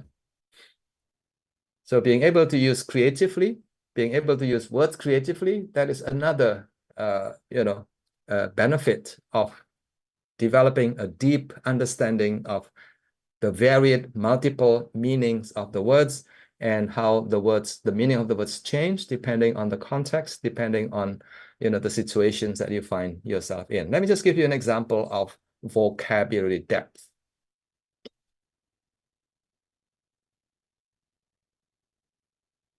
Okay. Let's look at just a very simple, very easy word like give. I think all of you know the word give, and your students probably know what the word give means in this sentence, yeah? Give it back to me, I give it back to you. They know this word very well. But is that the only meaning of the word give? The answer, no. No. Look at this. I gave you my word. Yes, it's give, but the meaning is different, isn't it, from the first one? Yeah? Another word. This one. She gave her all to save her child. Again, it's give, but it's not a physical giving, but it refers to something else. You know, she will do whatever it takes. Remember, for the third sentence is always she, never he. Yeah, she gave. That's what mothers do. Yeah, she. Oh, you don't get the joke. Okay. Yeah, it's not he. He doesn't do that. I mean, but she does that all the time. Next one, he gave me the flu. Again, the meaning is the same, but is in this context, the meaning is slightly different, isn't it? I'll give it a shot. And last one, frankly, dear, I don't say it. But in every instance here, the meaning of the word give changes a little bit. And this is what I mean by usage. This is what I mean by deeper knowledge of the words. Here is another one. This one is a very, very creative use of the word give. We're still talking about give, but this is an interesting example of how, you know, a twist, you know, of the word give can have a very hilarious meaning. I went to the doctor and he gave me 2 months to live. I think you know what it means, yeah? The doctor gave you 2 months to live. What does it mean? Ibu Santi, what does it mean? The doctor gave you 2 months to live. There's a fivefold change with only 2 months. Exactly. You're going to die, basically, right? 2 months, that's it. That's the end. So I shot him. And the judge gave me 30 years. So which one is better? It's just a very simple example like this, you know, but with a little bit of creativity, you can create something which is very interesting and hilarious like this. Telling jokes like this, for example, is very, very difficult. You need to know how to use words creatively. And for you to be able to use words creatively, you need to have a deeper, you know, understanding of how the word is used in situations, in different situations, in different contexts. So the first F is, Ibu Santi, the first F stand for? Please say fluency. Fluency. Very good. Santi is very good. The first F is fluency. And the second letter is L. Mbak Lisa Suhayati. Alexis. Very Alexis, good. Pak. Yes, I think she is listening very attentively. And the third letter is A. Yeah. Now this one I'm going to explain very quickly because this one is a bit difficult to apply in the teaching context, but I think we need to understand the importance of this principle. Amount and intensity of instruction.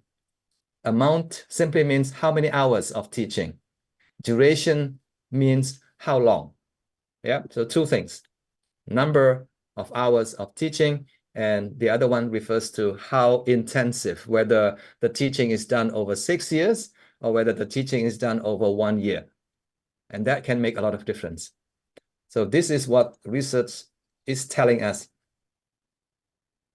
Yeah, I hope you can see that very clearly. Usually in most countries in the region, the number of teaching hours in schools from secondary to high school is about 1,000 hours.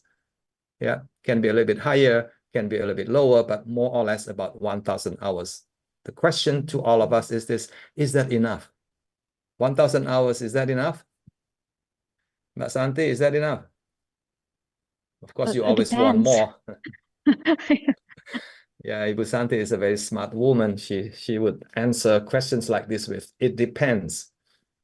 It depends on what? So many factors, I think, Dr.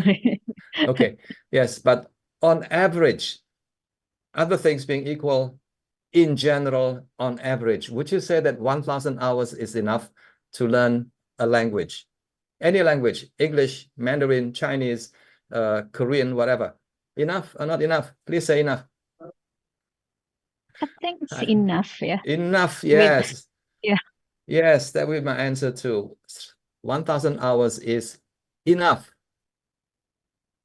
And research tells us clearly that you probably need about 200 hours to help your students to move from one level to the next level. If you're looking at CFR, for example, from A1 to A2, I think you more or less you need 200 hours. Yeah. If you want to move them up higher from A2 to B1, you need a minimal of 200 hours, maybe slightly more. But give and take, 1,000 hours is enough. And plus, if you are able to encourage your students to work autonomously, like Pak Budi said earlier on, yeah, developing interest and autonomy in learning by maybe embracing, task-based language learning or project-based language learning, for example, I think you will be able to get your students to move fairly quickly through the different stages of language learning. But the second consideration is the intensity, the duration, how long. 1,000 hours over 6 years, that is just way too long. There's no intensity. So you spend one whole year teaching them, and the following year you have to repeat the same thing because the students will have forgotten. In year number 3, nothing is left. So the intensity is very important to get your students to be able to remember, to consolidate what they have learned, and then to make use of what they have learned within a shorter period of time. If this is the situation, 1,000 hours, and the intensity is 6 years or longer, I think the result, the best result we can expect is moderate, sometimes very low. Yeah, I think what we need is this. Look at this. This is the same graph, yeah? Number of hours, sama, the same. No change, 1,000 hours. But the intensity, the duration should not be 6 years. Reduce it to 3 years if you can.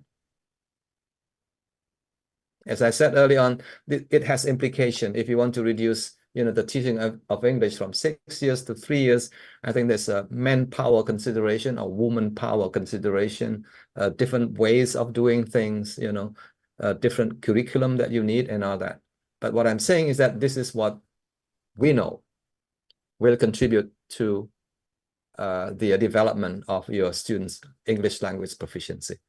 So very briefly, I think we need to think about the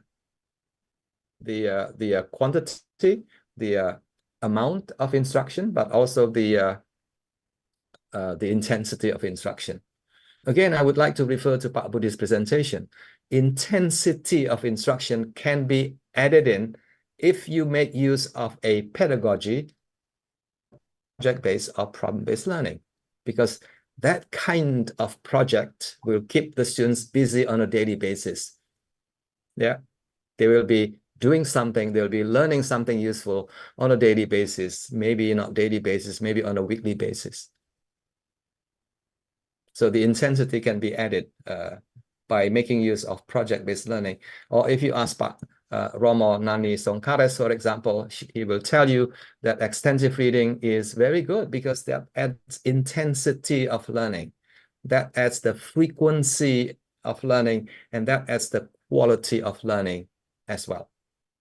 So students don't need 6 years, actually. Yeah, 3 years is probably more than enough for the students to develop their ability to speak and to use English.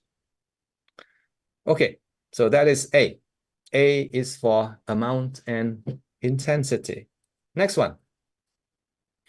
Next one, again, something that you know very well, that M is important, and that M stands for motivation.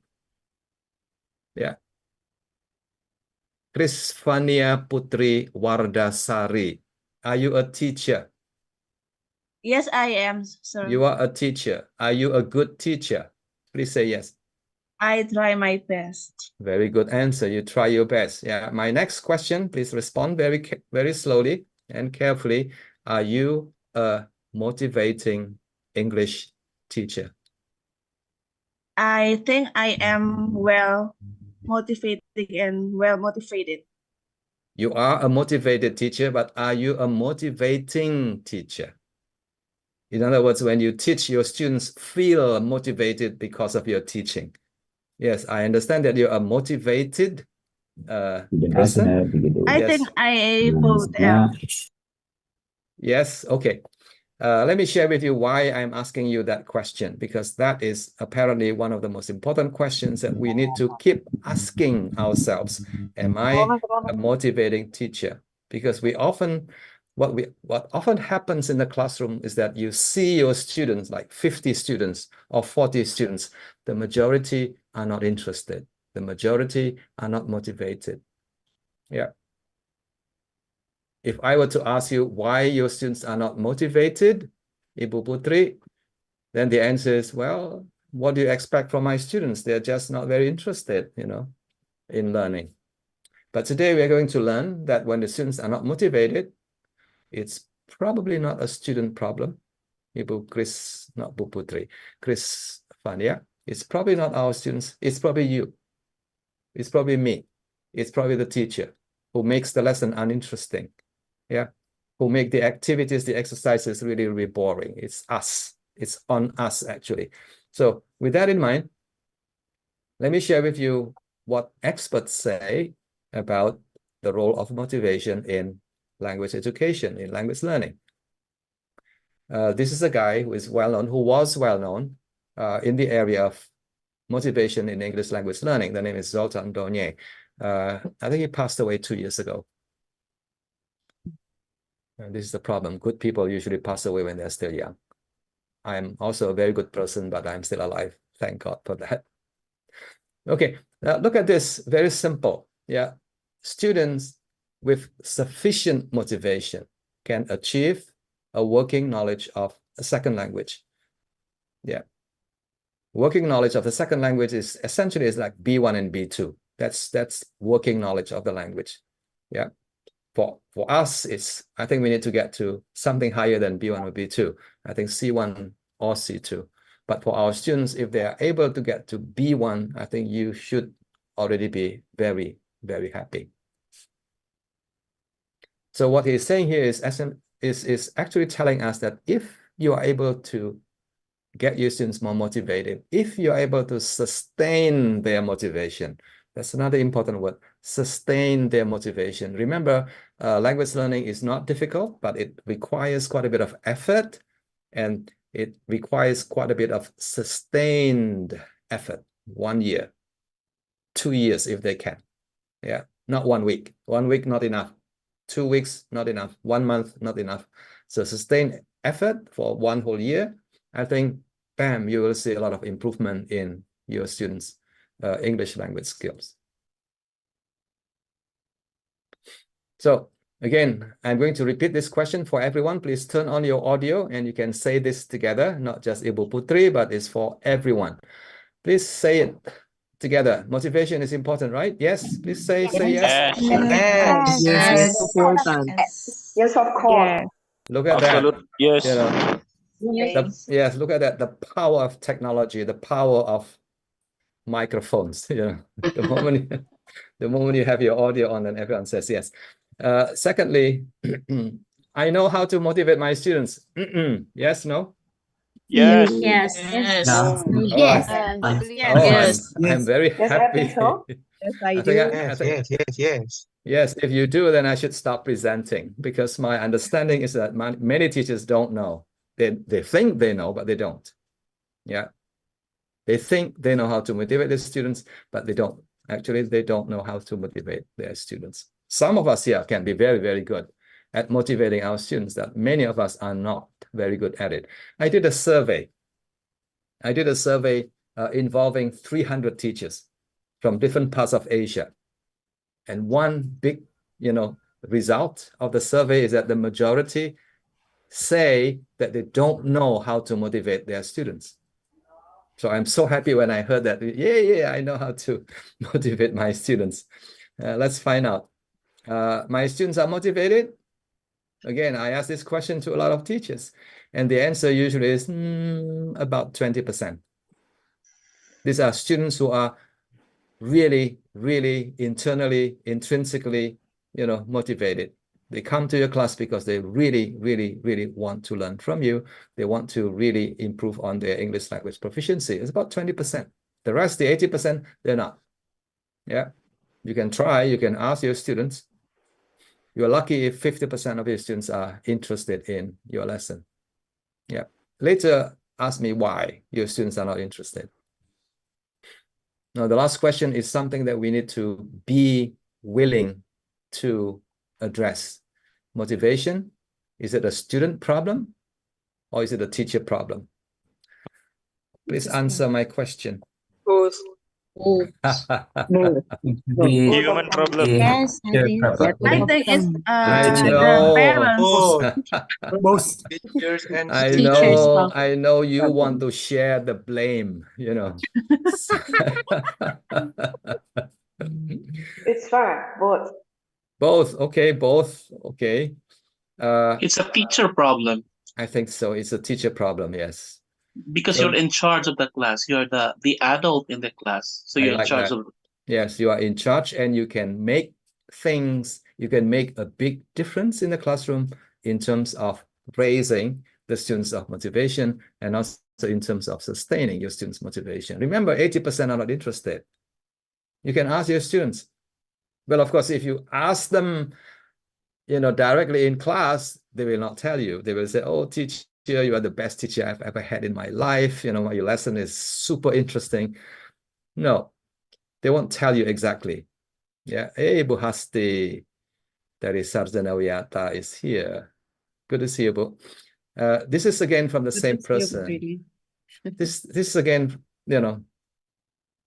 the quote from the same person, from Zoltan Donye.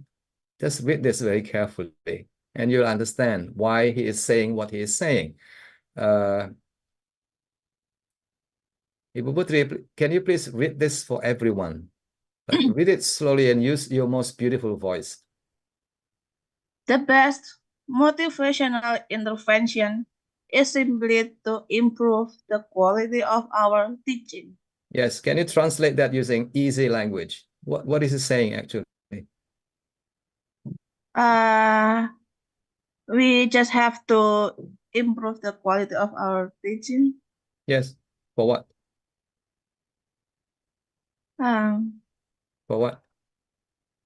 To motivate the students. Exactly. Yes. Yeah. Yes. So essentially what he's saying is that if you want your students to enjoy your lesson, if you want your students to learn a lot more from your lesson, if you want your students to feel excited to be in your lesson, interested, motivated, thrilled, excited, and all that, then it's you.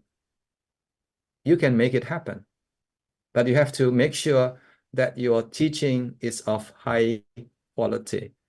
You have to make sure that your teaching is one that the students can relate to, one that the students really feel excited about, one that will make your students say, teacher, I like your lesson very much, and I want to come again to your lesson tomorrow morning. That is the biggest sources of motivation that can happen in the classroom. It's you, yeah? So please stop blaming your student. Don't say, it's half-half. It's my student's fault and also my fault. No, please be willing to say that 80-90% of the time is our fault. We're not doing a good job. Yeah, and that is what professional development is all about. And that is what lifelong, learning is all about. Yeah, you keep learning, you keep knowing, understanding your students, you keep improving on your knowledge and your skills, so that you can become a better teacher and a likable teacher as well in the classroom. Now, this is 2 free books that you can download later. I'll show you the website for this, completely free. Yeah, you don't need to pay anything. Yeah, but wait, later I'll give you the link. Yeah. So far we have had we have discussed. Yeah, the first F is again, what is the first F again? Before you forget. Fluency. Very good. Yes. Fluency. And then L stands for? Access. Very good. A. Amount and Intensity. And intensity of instruction. And then M. motivation. Okay, four more to go. Yeah, please stay with me, don't go away, and stay connected with me. The next one is input. Yeah, in stands for input. Input is very simple to understand. Input is what you see, input is what you hear. That is input. So in the language classroom, in the English language teaching situation, what do students see? Text, yeah, reading materials, novels, stories, things that they see using their eyes. So this is input. The other one is listening, hearing. So what the students hear from you, from video materials that you use, from audio podcasts that you make available in the classroom. Input. Yeah. What's the big deal about input? This is one of the most important quote that you have to really see and understand. Throughout the learning process of a second language, students are building, constructing a new language system. And that new language system is what eventually enables your students to make use of that language for a variety of communicative purposes, for speaking, for reading, for writing, and so on and so forth. Are you with me on that? Yeah. So essentially, in your head, you have two systems eventually. Your first language here and your second language here. Yeah. Whether they overlap, we don't know. Maybe I think they overlap in some way. But initially, at the initial stage of language learning, you have a lot of knowledge about your first language, nothing much in the second language. Now, input is one of the most important sources of language development. So you start from zero and you start building, you start accumulating bits and pieces about the language, and then eventually you're able to build this new linguistic system in your head, the kind of linguistic system that will allow you to use the language for whatever purposes. So what does this say about input here? About this linguistic system? This linguistic system is complex. Complex doesn't mean difficult, tidak. Complex means that it's difficult to describe. Very complex. Nobody has been able to describe completely, comprehensively the linguistic system that you have in your head. Nobody. Well, there are some linguists out there. They try, but what they have been able to describe is just a very, very tiny, a small part, maybe 20%, maybe 30%, but not its entirety. So it's complex. Number two, which is very important, is this, that this system is implicit, tidak explicit. This system is implicit. Implicit means you have it. You know that you can make use of that system for communication, but you may not be able to explain it. You may not be able to describe why using the present tense. You may not be able to describe why using the past tense in this context or situation. That knowledge is implicit. And these two, complex and implicit knowledge, how does it develop? It develops because of what you hear on a daily basis and what you see on a daily basis. Yeah, the language samples that you see through your eyes and the language samples that you hear on a daily basis, every day, over a period of time. And that is called input. I hope that makes sense. Yeah, it's a bit complicated, but actually the idea is very, very simple. Students need a lot of input in order to develop this new linguistic system in their head. Now, what does people say or research says about input? I've highlighted the big word there. Input is a necessary condition for language learning, for language acquisition. It's a great acquisition enabler. So what I'm saying here in a very simple language is this: if the students get a lot of input useful, meaningful, interesting input, I think they will learn a lot more.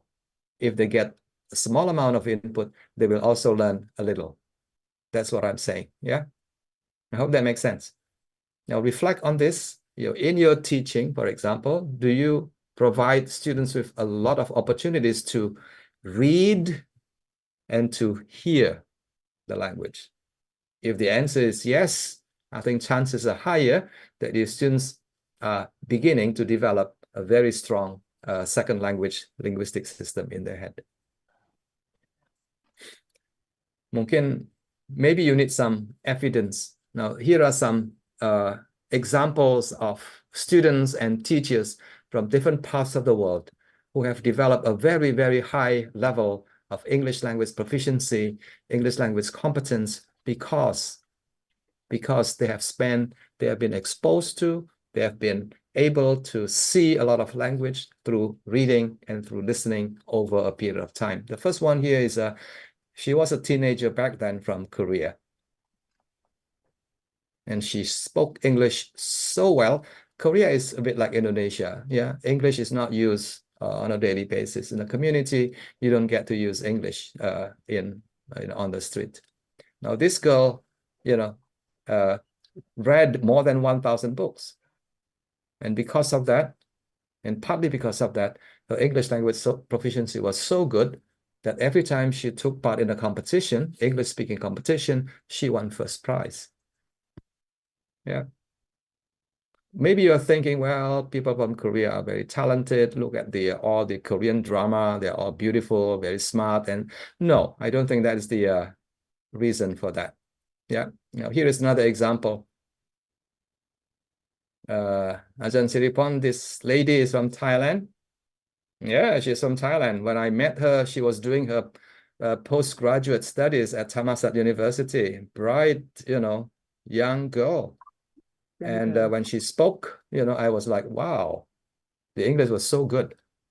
And what did she do? And I asked her, that's what she did. She listening a lot of Disney cartoons. Not one, not two, but maybe 100 over 1 year, 2 years, and all that. Her IELTS score is 8.5. So it's very, very high proficiency. Now, here's another example. This one is from Vietnam. Same thing. He enjoyed doing a lot of reading. So reading is a great source of language development, a great source of language input. Again, his English speaking ability was very high. I know the boy, I know the parents. The parents don't speak English to him, but he picked up a lot of English, on his own. Again, IELTS is 7.5. And this is somebody from Indonesia, Ibu, what's the name, Ibu, yeah? Ibu Ika, what's the name of this? Ibu Laksmita. I think she is going to be very upset if I don't remember her name.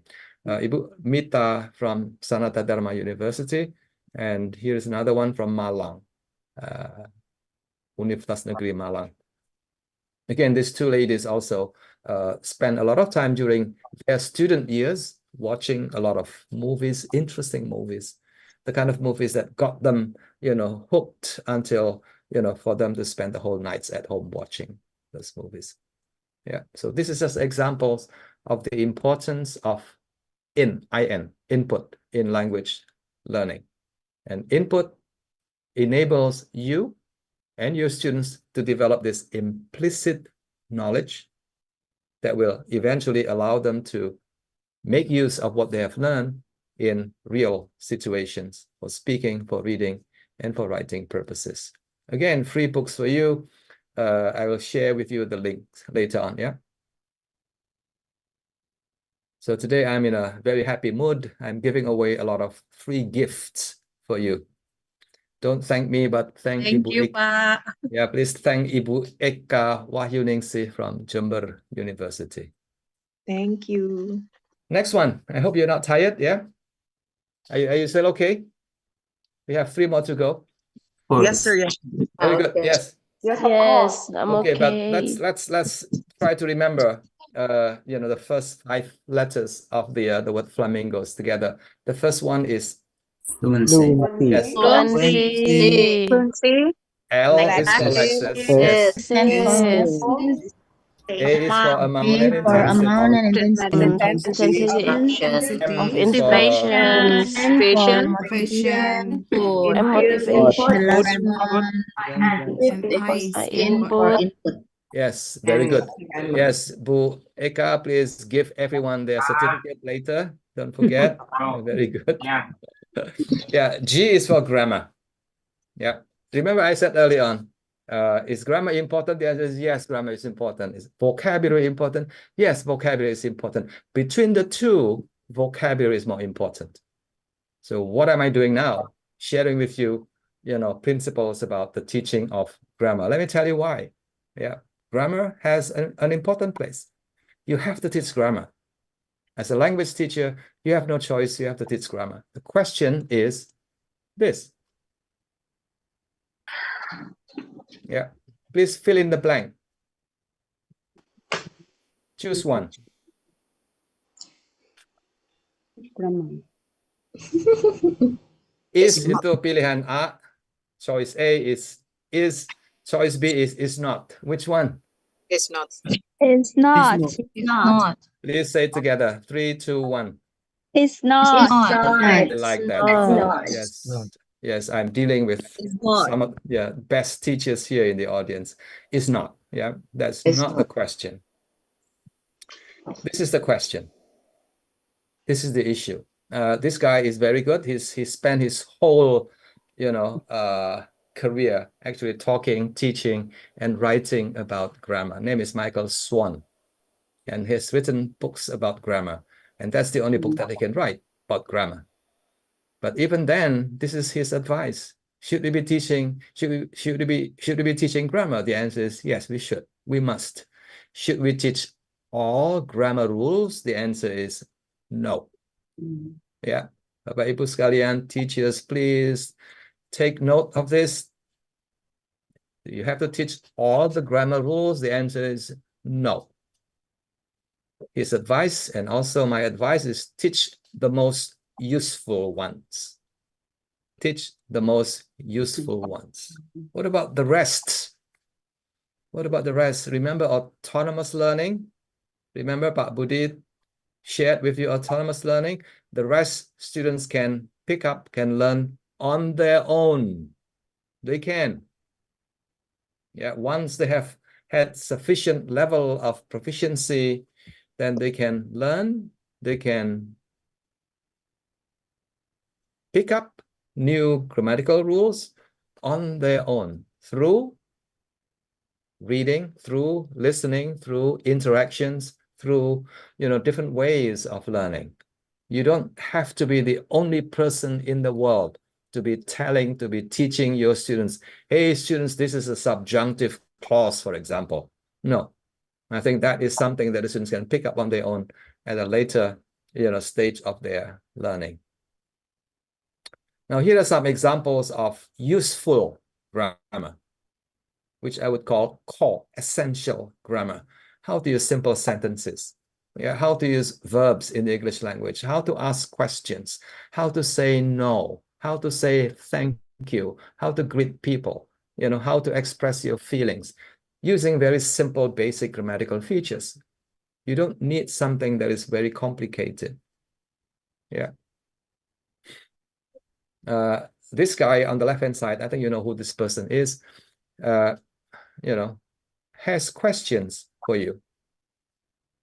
If you have been teaching English for a while, then you know these grammatical constructions, not only, but also. Is that important for you to teach? Please tell me. Not only, but also. Had I met you earlier, I would. Little did I know that it is imperative that every teacher be given a higher salary or something like that. Do you need to teach this? No. Please no. Please tell me. Yes. No. Yes, no. Okay. No, it can be learned. Yes. Now No. Not necessarily. Yeah, here's there are my other response. ways to say them. Yes, I like that. Yes, there are other ways to say that. Yeah. Here is my position. If you are preparing for examinations, yes, you should. because these are questions that appear on the examination.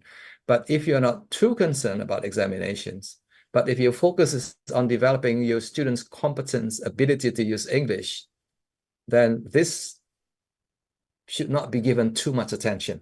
You can teach this, but very briefly. Just tell them this is what it means. That's all. So teaching for comprehension rather than teaching action. The students do not need to be able to speak using these sentences. So somebody who mentioned early on that you can always say this in different ways. I think that is what we need to be teaching our students. Yeah. For example, not only, but also, you can simply say, hey, I like this, and I like that too, and same meaning. Yeah. I like you, and I like your students too. Easy. So you don't have to say, not only do I like you, but I also like your students. I mean, that's just too much. Yeah. I hope you're with me on this. Yeah. Grammar is important, but I think don't bet your life on teaching, all these grammatical rules that are very, very rarely used in social communication. I think that's another important point. Yeah. These grammar rules, they're there, but they are not very often used by people. If I were to ask you, when was the last time you used this grammatical construction in your speech or in your speaking? The answer is not even last year, not even the year before, not even the past 5 years. Yeah, if that is the case, then why should we spend too much time wasting a lot of teaching time, on something that is not particularly useful for our students? Yeah. So go easy on this. Go easy means if you feel the urge that you have to explain it, do it, but very quickly. Maybe not even 1 minute. Yeah. Don't spend the whole day teaching this. Okay, I think we are almost there. We are almost there. The next one is very easy. O stands for output. Output means speaking. Output means writing, basically. Yeah. So the key word to remember is, yes, having given students a lot of opportunities to learn the vocabulary, to strengthen their grammatical knowledge through listening and through reading. I think we also need to provide opportunities, time for our students to make use, to speak more in the classroom. And again, project-based learning, or PBI or PBL, is an excellent way for you to provide students with that opportunity. The reason being, that in the classroom, very often, the person who speaks the most, who talks the most is, please complete my sentence. Who is the person who talks a lot in the classroom? The teacher, yes. And the student, teacher. Yes, the teacher. Teachers are very fond of talking. And many teachers feel that if it's passive learning. Many teachers feel that if I don't speak, I'm not teaching. That's not true, actually, because teaching can be done in many different ways. And very often, if you speak less, actually, if you teach less, I think your students may just be able to learn more. Again, I would refer to Pak Budi's PBL. Yeah. So output is providing students with a lot of more opportunities for them to make use of what they have learned in your grammar lesson, in your vocabulary lesson, in your reading lesson for speaking purposes. I think that's very straightforward, yeah? Now this one is a little bit, there's a lot of information here, but let's just focus on some of the most important thing here that I have on my slides, yeah? Output is important. Speaking and writing is important because it provides students with opportunities to process the language from a syntactic point of view. I think that's one of the most important keyword. And number two, when the students speak, they have an opportunity to understand if their speech is comprehensible, if the person they are speaking to can follow, your arguments. Yeah, if the students are talking to the teachers, for example, the expression from the teacher's face tell the students that, hey, you are making some problem here. Can you say that again? So opportunity for feedback. is what speaking is for. Yeah, allowing students to check, to monitor their own language when they try to make use of whatever that they have learned through speaking, through interaction, and also through writing. So it's opportunity for feedback. Yeah. And then, of course, the last one is that in some places, I don't know about Indonesia, I think students are usually not interested, but in some places, the opportunity to speak actually gives students motivation. That's what I learned English for. Now I can make use of it in the classroom. Yeah. And the more you speak, the more frequent you speak, the more fluent you become. So this also has that purpose. Yeah. But you can't just focus on output, output, output. You can't. Because output happens, the ability to speak and write happens if and only if the students have sufficient enough language input. Remember that. Yeah. Now, input is comprehension. Input is semantic processing. Yeah, the students need to do a lot of processing for comprehension, so that eventually, gradually, they'll be able to pick up a lot of language features from the input and then make use of this in their speech and writing. But input must happen frequently. Input happen on a daily basis. Reading and listening must happen on a daily basis so that the students get an opportunity to see again, to read again, to hear again what they have just learned in the classroom or in some other situations. So it strengthens their learning and it helps them to consolidate their understanding of how English language works in different situations. Yeah. So in brief, this is what it looks like. If you are from China, then you understand that there has to be a balance. Like in any other areas in life, there has to be a balance between A and B, between 1 and 2, between black and white, between man and woman. There has to be a balance there. And that is captured in this symbol. Yeah. So you need a good balance between input and output. I think there are some people here in the audience from China. If you could help explain what this yin and yang symbol means, that would be helpful. Anyone from China in the audience?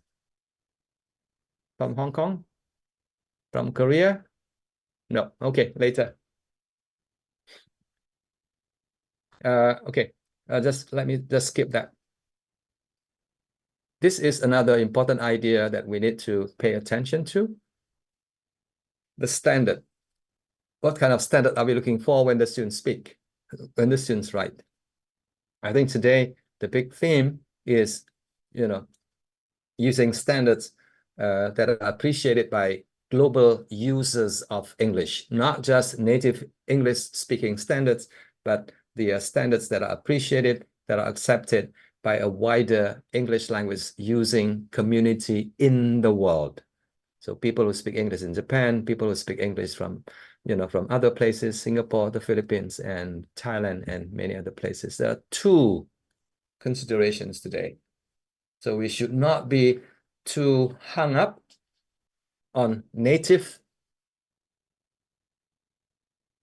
speaker accent, on native speaker pronunciation, on native speaker standard. We don't have to. Today, the main consideration is, number one, whether or not your speech, your language is comprehensible, whether when you speak, people understand you. I think that is one major, criterion. And this criterion is applicable, not just for you, but also for anyone, including native English-speaking people. Native English-speaking people are very often not easy to understand. Yeah, and that is not your fault. It's their problem. I think they have to fix that problem. When they speak to us, you will have to insist that, hey, you are from the US, you are speaking to me in English, but you are speaking the kind of English that I don't understand. I'm sorry, I don't want to speak to you. That's what you have to say. Yeah. So it's communication is two ways, isn't it? Yeah, when you talk to somebody, it has to be a two-way street. Yeah, you say something that I understand, I say something that you understand. Communication happens in that way. So it should not just be a one-way street. So that is one major consideration, is intelligibility. It applies to everyone. The second one is this. Yeah, acceptability. So comprehensibility alone is not enough. The second is a social consideration, acceptability. Now, this depends very much on what you are learning English for. If you are learning English to become an English teacher, then the expectation is that your proficiency, your speech will have to be up to a certain standard, the kind of standard that is valued by the English teaching professional community.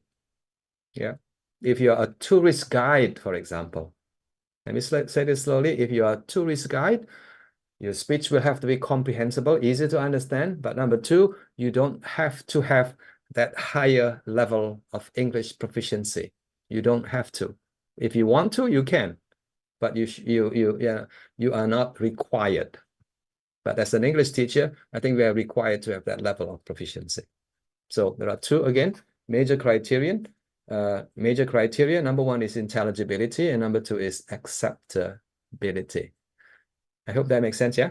So do not try, because you'll be wasting a lot of resources. Do not try to imitate native speakers of English.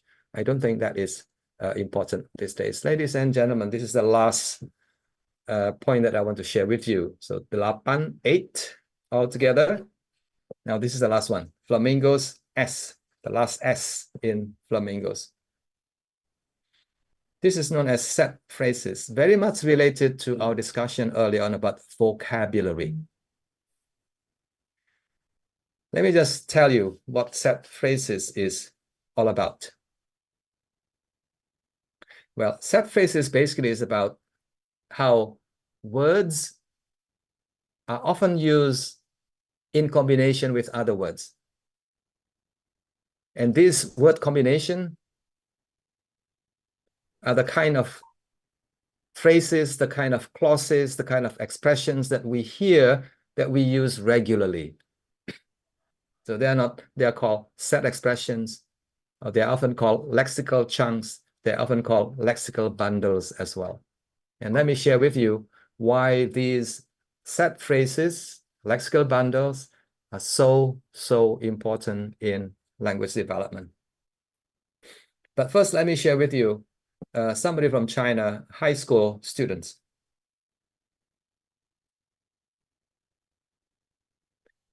Yeah, high school students who are very, very good in developing their English language proficiency. These are highly proficient high school students, and they are winners of national English language competition. In China, we're talking about millions and millions of people, yeah? So you are competing against millions of other students. So if you win the competition, then you must be very, very good. Your English must be very, very, very high. Yeah. What do we learn from these people? Number one, they spend hours doing a lot of practice. Remember what I said earlier on, practice makes perfect? No, it's perfect practice that makes perfect. And let me exemplify what perfect practice means. There you go. That is perfect practice. They listen to the same materials again and again and again and again. This is what they say. Yeah. Ibu Santi, can you please read this? This is based on a research article, and the researcher actually interviewed a number of very highly successful learners of English, all high school students. They're very, very good. Ibu Santi, please read this. I was so slow in the beginning, I had to listen to it many more times. Yes. So these are what these high school students were saying when they were interviewed. At first, I was slow, but I have to listen to it many more times so that I become, Pusanti, so that I become perfect. F. Fluent. So that fluent, exactly. That's the word I'm looking for.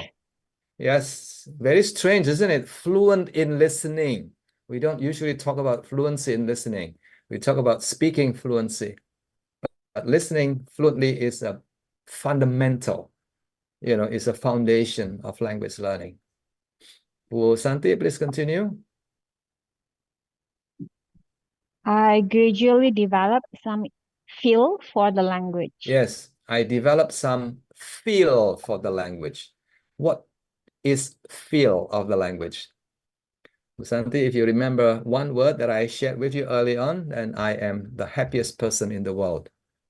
Ah, do I get Implicit. the certificate? That's the word. Yes, you don't get the certificate. Feel, feel here means intuition. I know it. I can feel it. Yeah, but I can't tell you what it is. It's intuition. It's intuitive knowledge. It's implicit knowledge of the language. Yeah, Bu Santi, remember the word feel, implicit, intuitive. Next.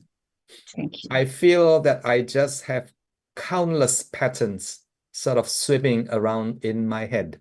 Patterns, not individual words, not grammar, but patterns. Now, these patterns keep occurring again and again and again, and these patterns then stick in my head. All those patterns sort of swimming around in my head. Yes, these patterns sort of swimming around in my head. Lines, again, lines here refers to patterns, yeah? Yeah, patterns of words and sentences from movies often naturally just pop up just like that. So the question for us is this: what does pattern? Vocabulary, grammar, or both? Pilih satu. Choose one. Say it together. Grammar. Both. Three. Yes, it's both. Yeah, vocabulary and grammar.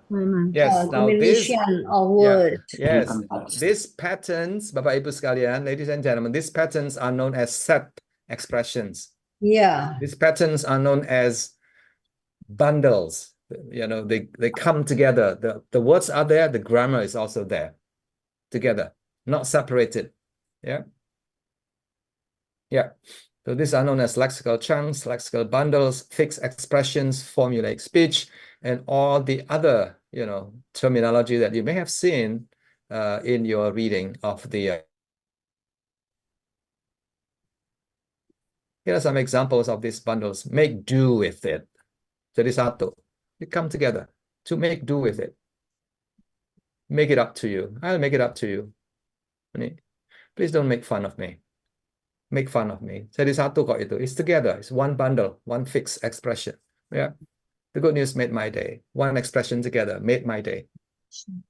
It's not like, oh, made is a past tense. And then my day is a noun. No, it doesn't work like that. It's made my day is one unit. And when you see this frequently in your listening and in your reading, then you sort of, hey, this word stick in my head. And when the opportunity arises for me to use this, then it just like that, comes out just like that. You don't have to analyze it. You don't have to think about it. It's just like that. Yeah, I hope you're with me. Make up your mind. One word, one phrase, one expressions. And there's a lot more here. This one is on me. Yeah, Ibu Santi, next time I see you in Jember, we go to a restaurant and you have to say this, but really this dinner is on me. That means you pay for the dinner, yeah? It comes together just like that. Thanks for coming. I don't believe a word of it. I don't get the point. You look great today. And there are many, many, many others like that. Yeah, research again tells us, and experience also tells us that there are thousands and thousands of these lexical bundles. And competent speakers, good users of English, people like you and me, we have hundreds, thousands of this in our head. And these expressions are what enable us to speak quickly, to speak fluently, to speak spontaneously, and as well as in writing. So there you go, Bapak Ibu sekalian, the flamingos. I think we are going to say this again. This is the last slide. F is for? Fluency. Yes. Fluency. L is for? Lexis. Yes. A is for? Amount and intensity of instruction. Yes. M is for? Motivation. In is for input. Input. G is for grammar. And O is for output. Output. And phrases. Phrase. Good. Bu Ika, I think you can be very, very happy when you give out the certificate to the audience today. And this is my website. Please just remember my name. It's basically myname.com, yeah? And you'll be able to download many of the resources there. I also have a YouTube channel. Feel free to, watch whatever resources I have on my YouTube channel. But don't forget to like it and to subscribe it. Already, Pak. Already I done. will. So again, the website is just myname.com. Yeah, Thank you very much, Pak Willy. Thank you so much. Back to you, Ibu Santi. Yes, thank you very much. It's very, very interesting. The audience are very excited to listen to your explanations, especially about the 8 principles of flamingos. Now it's time for you, the audience, to have the question and answer sessions. There are some questions I have kept with me.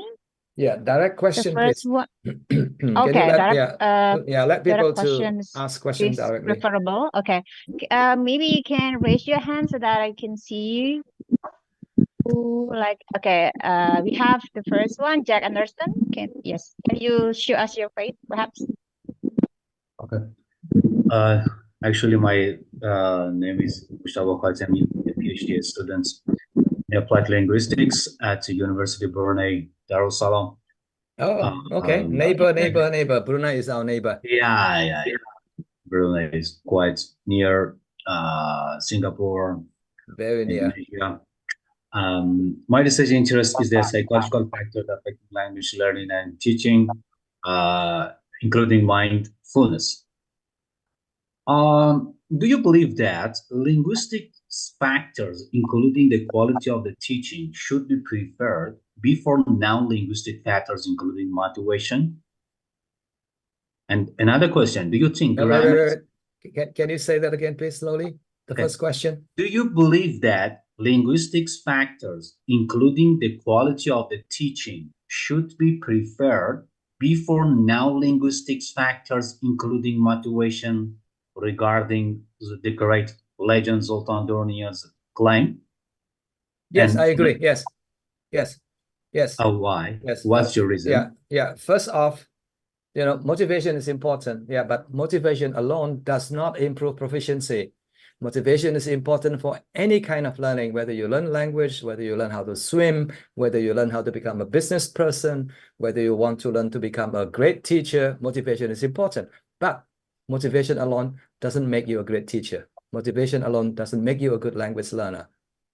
For language learning purposes to happen, you need to have the other one. And the other one is linguistic considerations.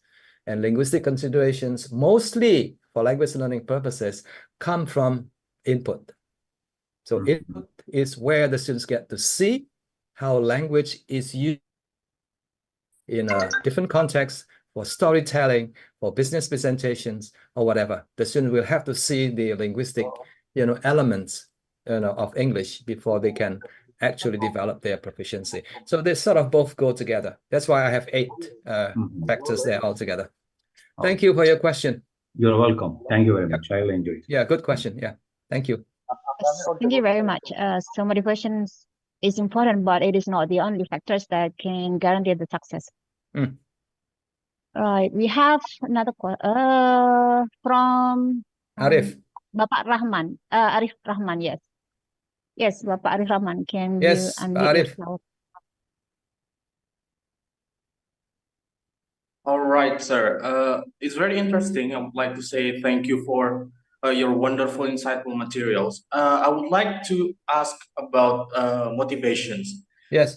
Some people say that motivation is our innate ability to motivate in learning, right? So it's very difficult for an external factor to influence that. I mean, like, what do you think a teacher should do to, at least to be better, right? I know it's like kind of difficult sometimes to motivate students.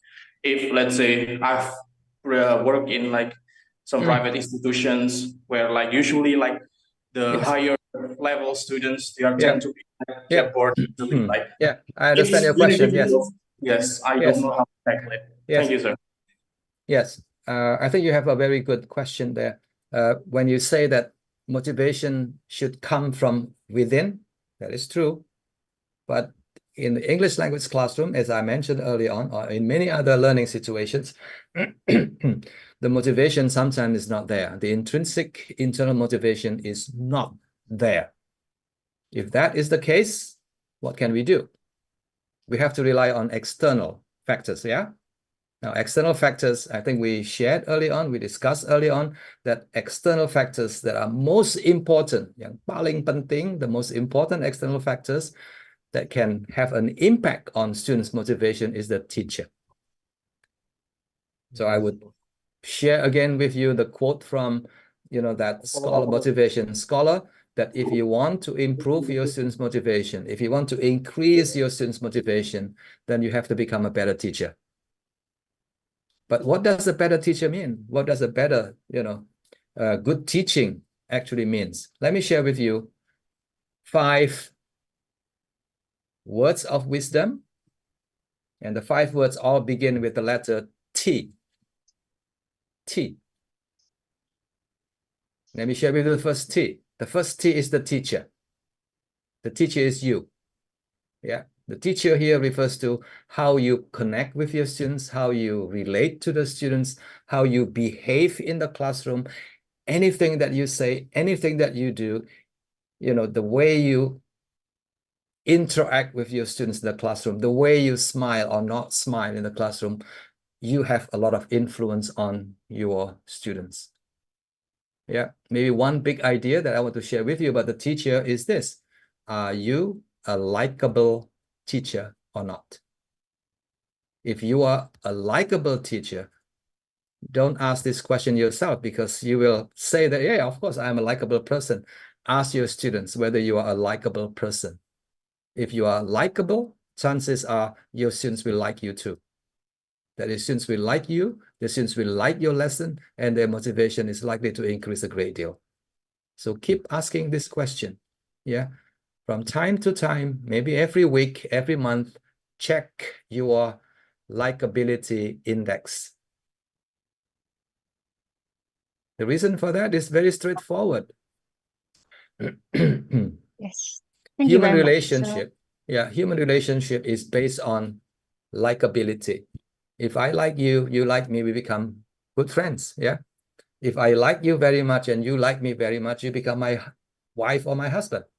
The same thing in the classroom. The student-teacher relationship is defined, is based by this feeling of mutual, likeness, if you like. If you like your students, and chances are your students will like you as well. And likability is a great motivational boost. That's T number 1, Shanti. I still have another 4 T's. So T number 1 is the teacher. T number 2 is your teaching methodology, your teaching method. You have to change your teaching method. Ask your students whether your teaching method is wonderful or not. Yeah. If your students are honest with you, they will tell you, teacher, I'm so sorry, your teaching method is not wonderful. And that's good news, because you can grow, you can improve on your teaching method. So find a teaching method that, that your students actually appreciate. Again, one good example will be a discovery-based kind of learning, problem-based learning or project-based learning. That usually is more interesting compared to a lecture type of teaching. You speak for half an hour, for example. That is the worst kind of teaching method that you can employ in the classroom. That's the second tier. The third tier adalah teaching materials. Bahan ajar. The teaching materials.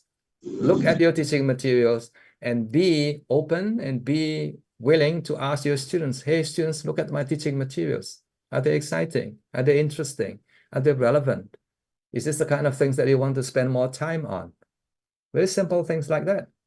Your teaching materials are a source of motivation. Next one, the task, the activity that you create based on the materials. again, ask your students. The best place for you will be to keep asking your students whether your teaching materials, whether the tasks that you have prepared are also of, motivating or not motivating. The final one, the last T, now this one is a bit difficult, is the test. The test.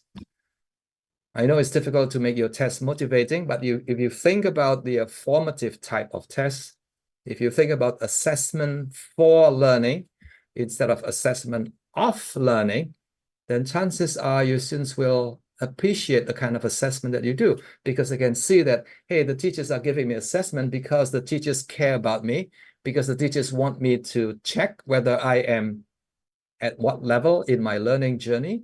So that is assessment for learning.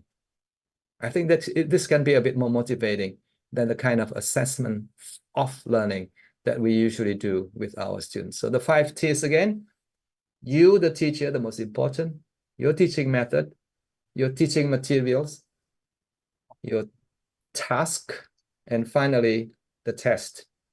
The last T, number 6, technology. Yeah, use the kind of technology that your students can, enjoy learning, doing together. Storytelling, digital storytelling, or any other kind of applications. In particular, speech recognition kind of application, very useful for improving pronunciation. Speech recognition application. Bu Santi. Right. Wow, that teaches us a lot about how to motivate our students. Yeah. So we start with ourselves, teacher. We need to absolutely be liked by our students. Mm. Okay. Perhaps more questions from the audience before we move to the question and session in the chat box.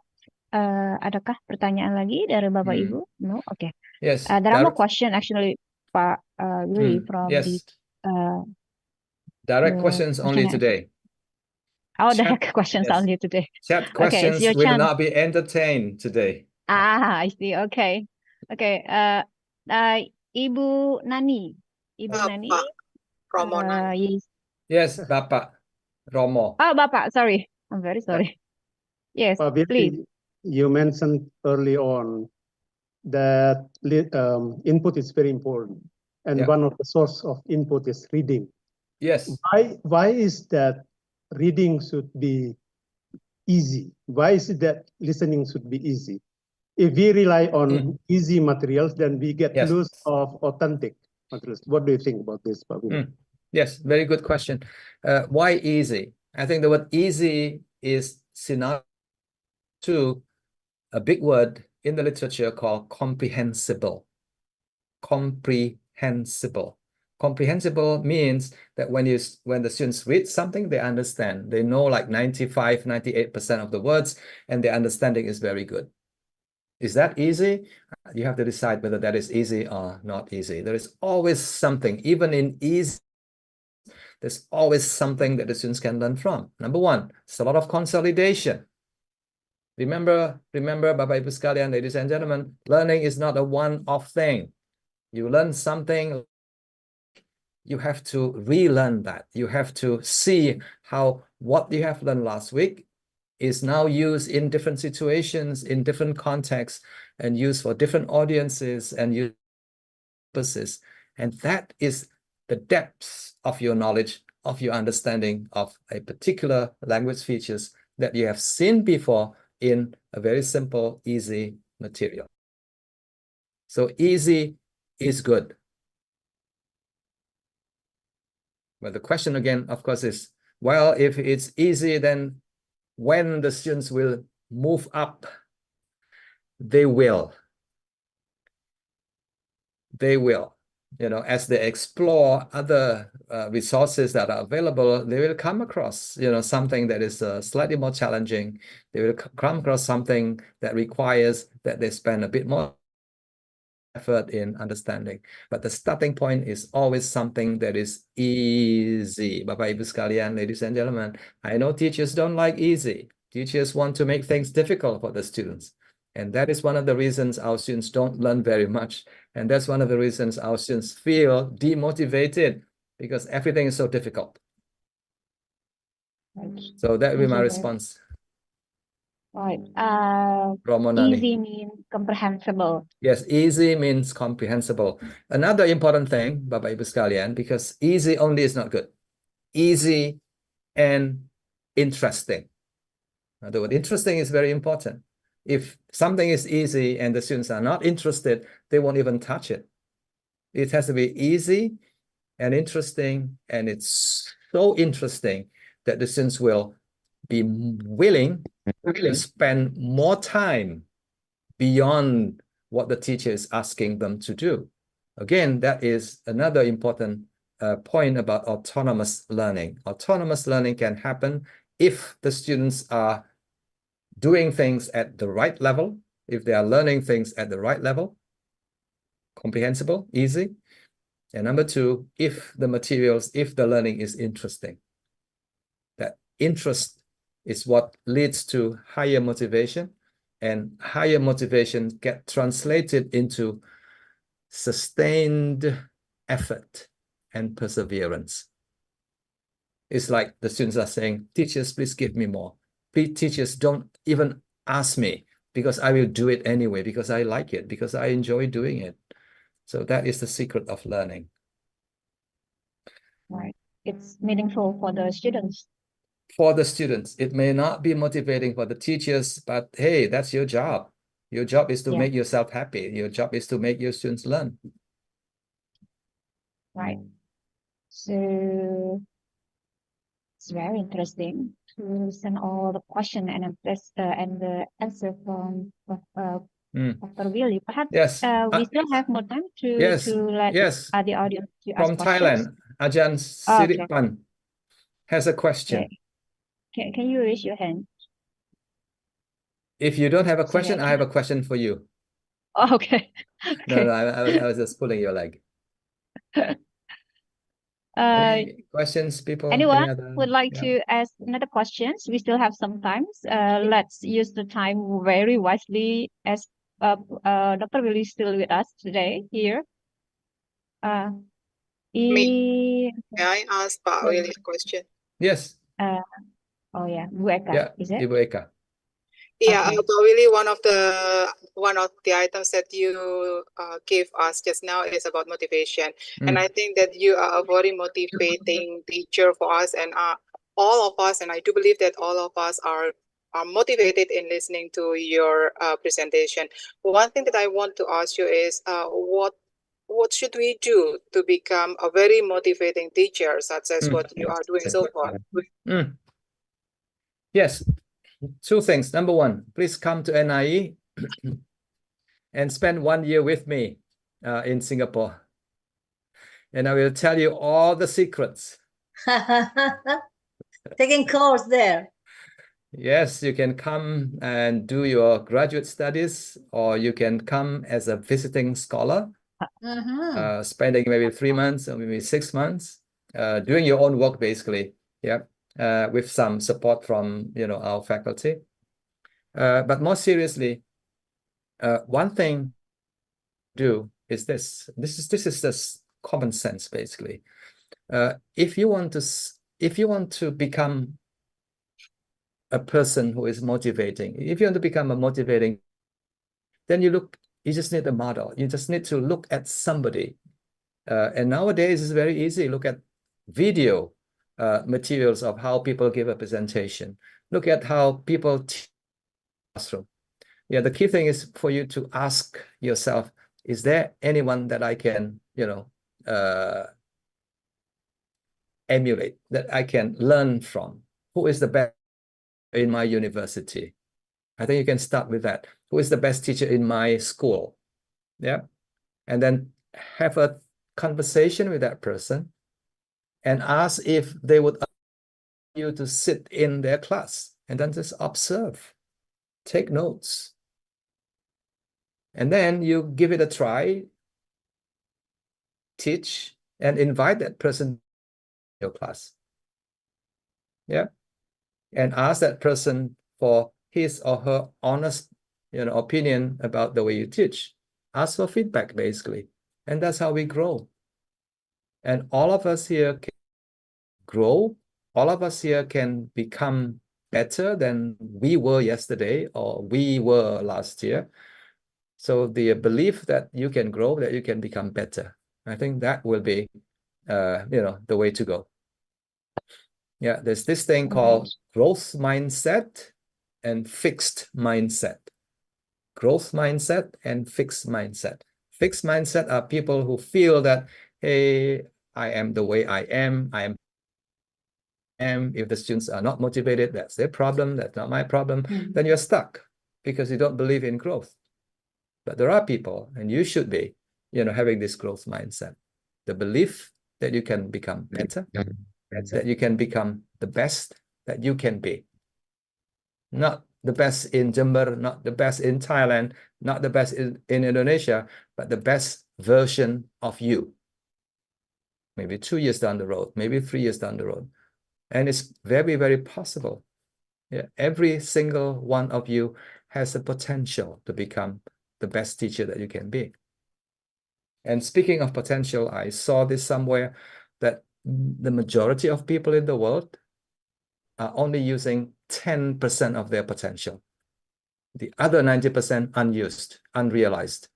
And maybe you don't even know that you have that potential to become, a very good person, successful teacher. Thank you, Boika. I think that's a very, very good question. Very interesting. Yeah. Yes, thank you. I see someone raise his or her hands. Perhaps you can raise your hand again so that. Oh, Jack again. Okay. So sorry. Okay. It would be a silly question. How students can motivate teachers? How students can motivate teachers? How students can motivate teachers? Okay. Yes. Let me share with you a principle that I remember. And the name of the principle is the principle of reciprocity. The principle of reciprocity. Reciprocal. Yeah. I like you, you like me. That kind of thing. Yeah. You scratch my back, I scratch your back. Yeah. That sort of relationship. The starting point for the teacher is to try the best you can to show to your students that you enjoy teaching your class, that you enjoy working with every single student that you have in your class. Yeah, if you are successful in doing that, you don't have to do anything. Your students will like you back. Yeah. And when I say that, your students will become more motivated, definitely. Your students will become more interested. And if you see their face lighting up, for example, in the classroom, and that is a signal that they are, appreciating your lesson, appreciating your teaching, and that is their indirect way of motivating you, because the next day, the week after, you will tell yourself, wow, I feel appreciated by my students, and now I become even more motivated to try, the best I can to increase the quality of my teaching. So Jack, it's reciprocal. Yeah, the principle of reciprocity. But keep in mind, do not expect your students to like you first. They don't. Some of you, 10% of them will like you. But the majority will not, unless you start first. So you believe that the first motivation might be initiated from the teacher rather than student? Absolutely, yes. Yes. Yes, I think you will be very, very lucky, very, very fortunate if you have a class and everyone likes you immediately. Chances are, no, maybe 20, 30%, maybe 50%. And your job is to increase their level of interest. For example, it happened for me several times. When I entered the classroom, some students asked me some interesting questions and they motivated me. Means that absolutely. The motivation happened from the student rather than teacher. Yes. But we have to do more. We have to be the first person to do more so that the students, respond to us in a very positive way.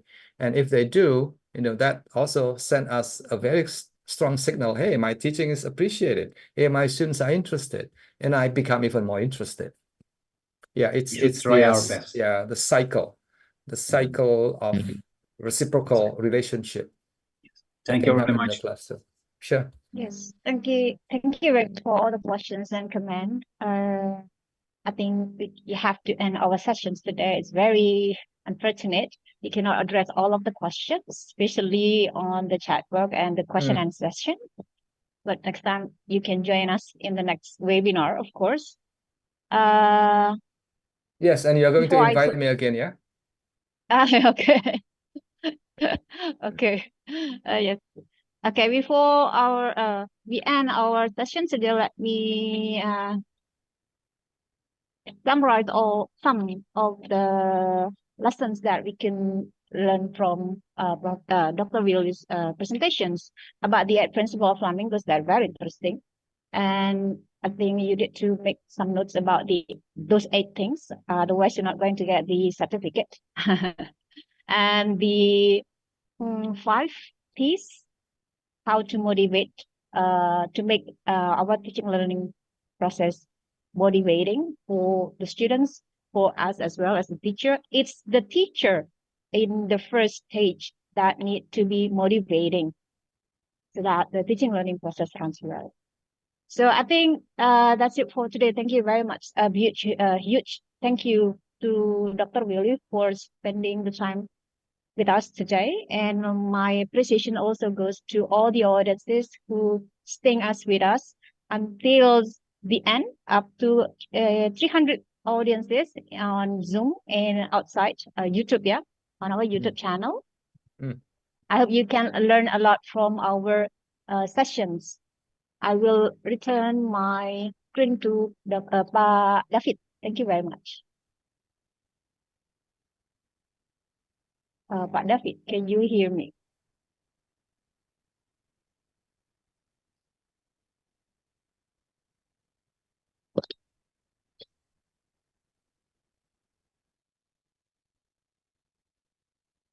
Hello, Pak David, can you hear me? Nope, he's not here. I think Buika can handle that.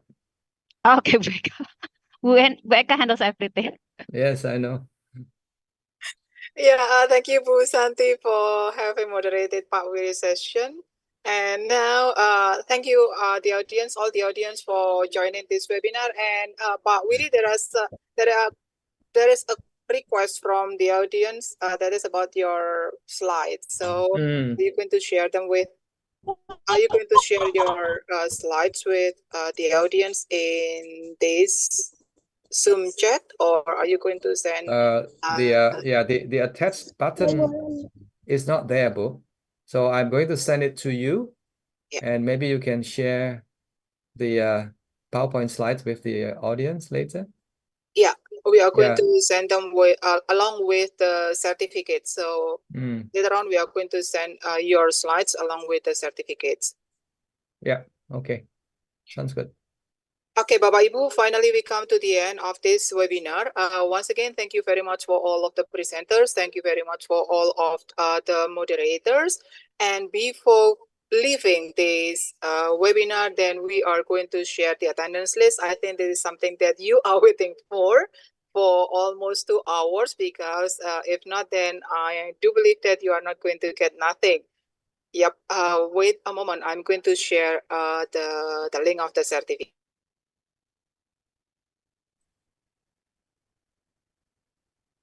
Bu Eka tidak foto.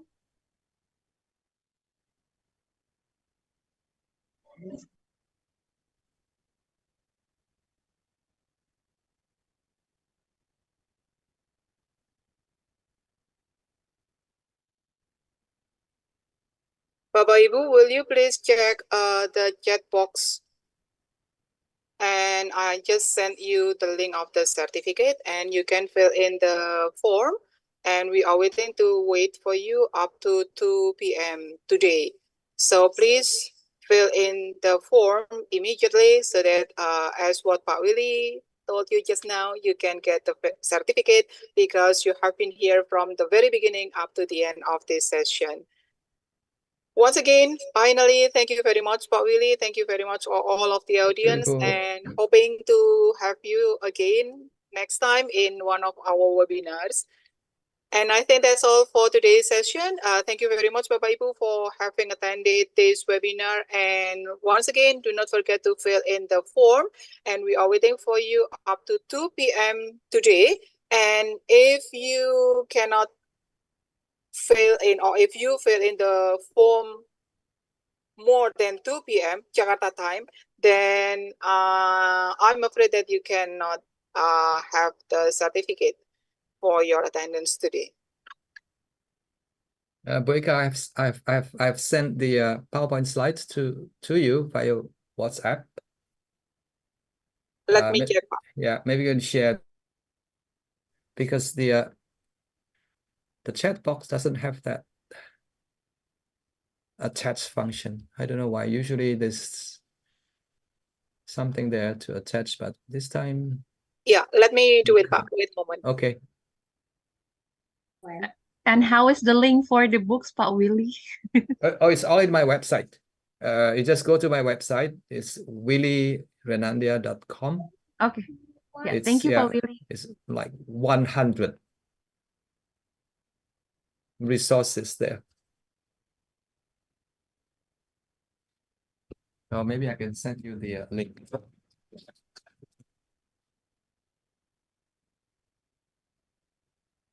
Let me try to send the file.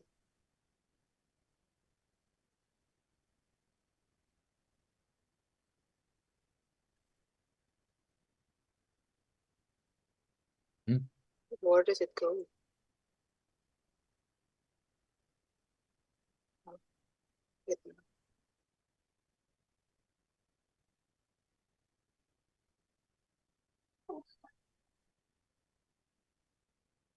Oh yeah, there's a link now. Yeah.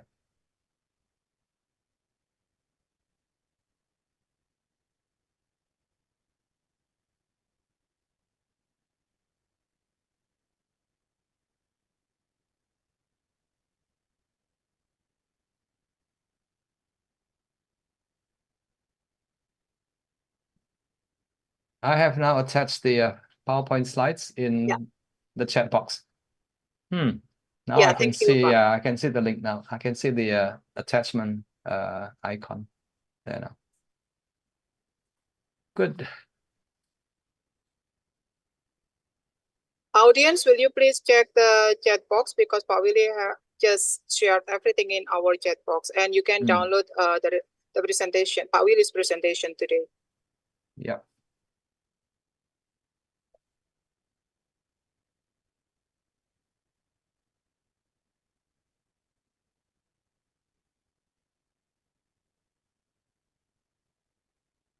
Well, finally, Bapak Ibu, we come to the end of this session.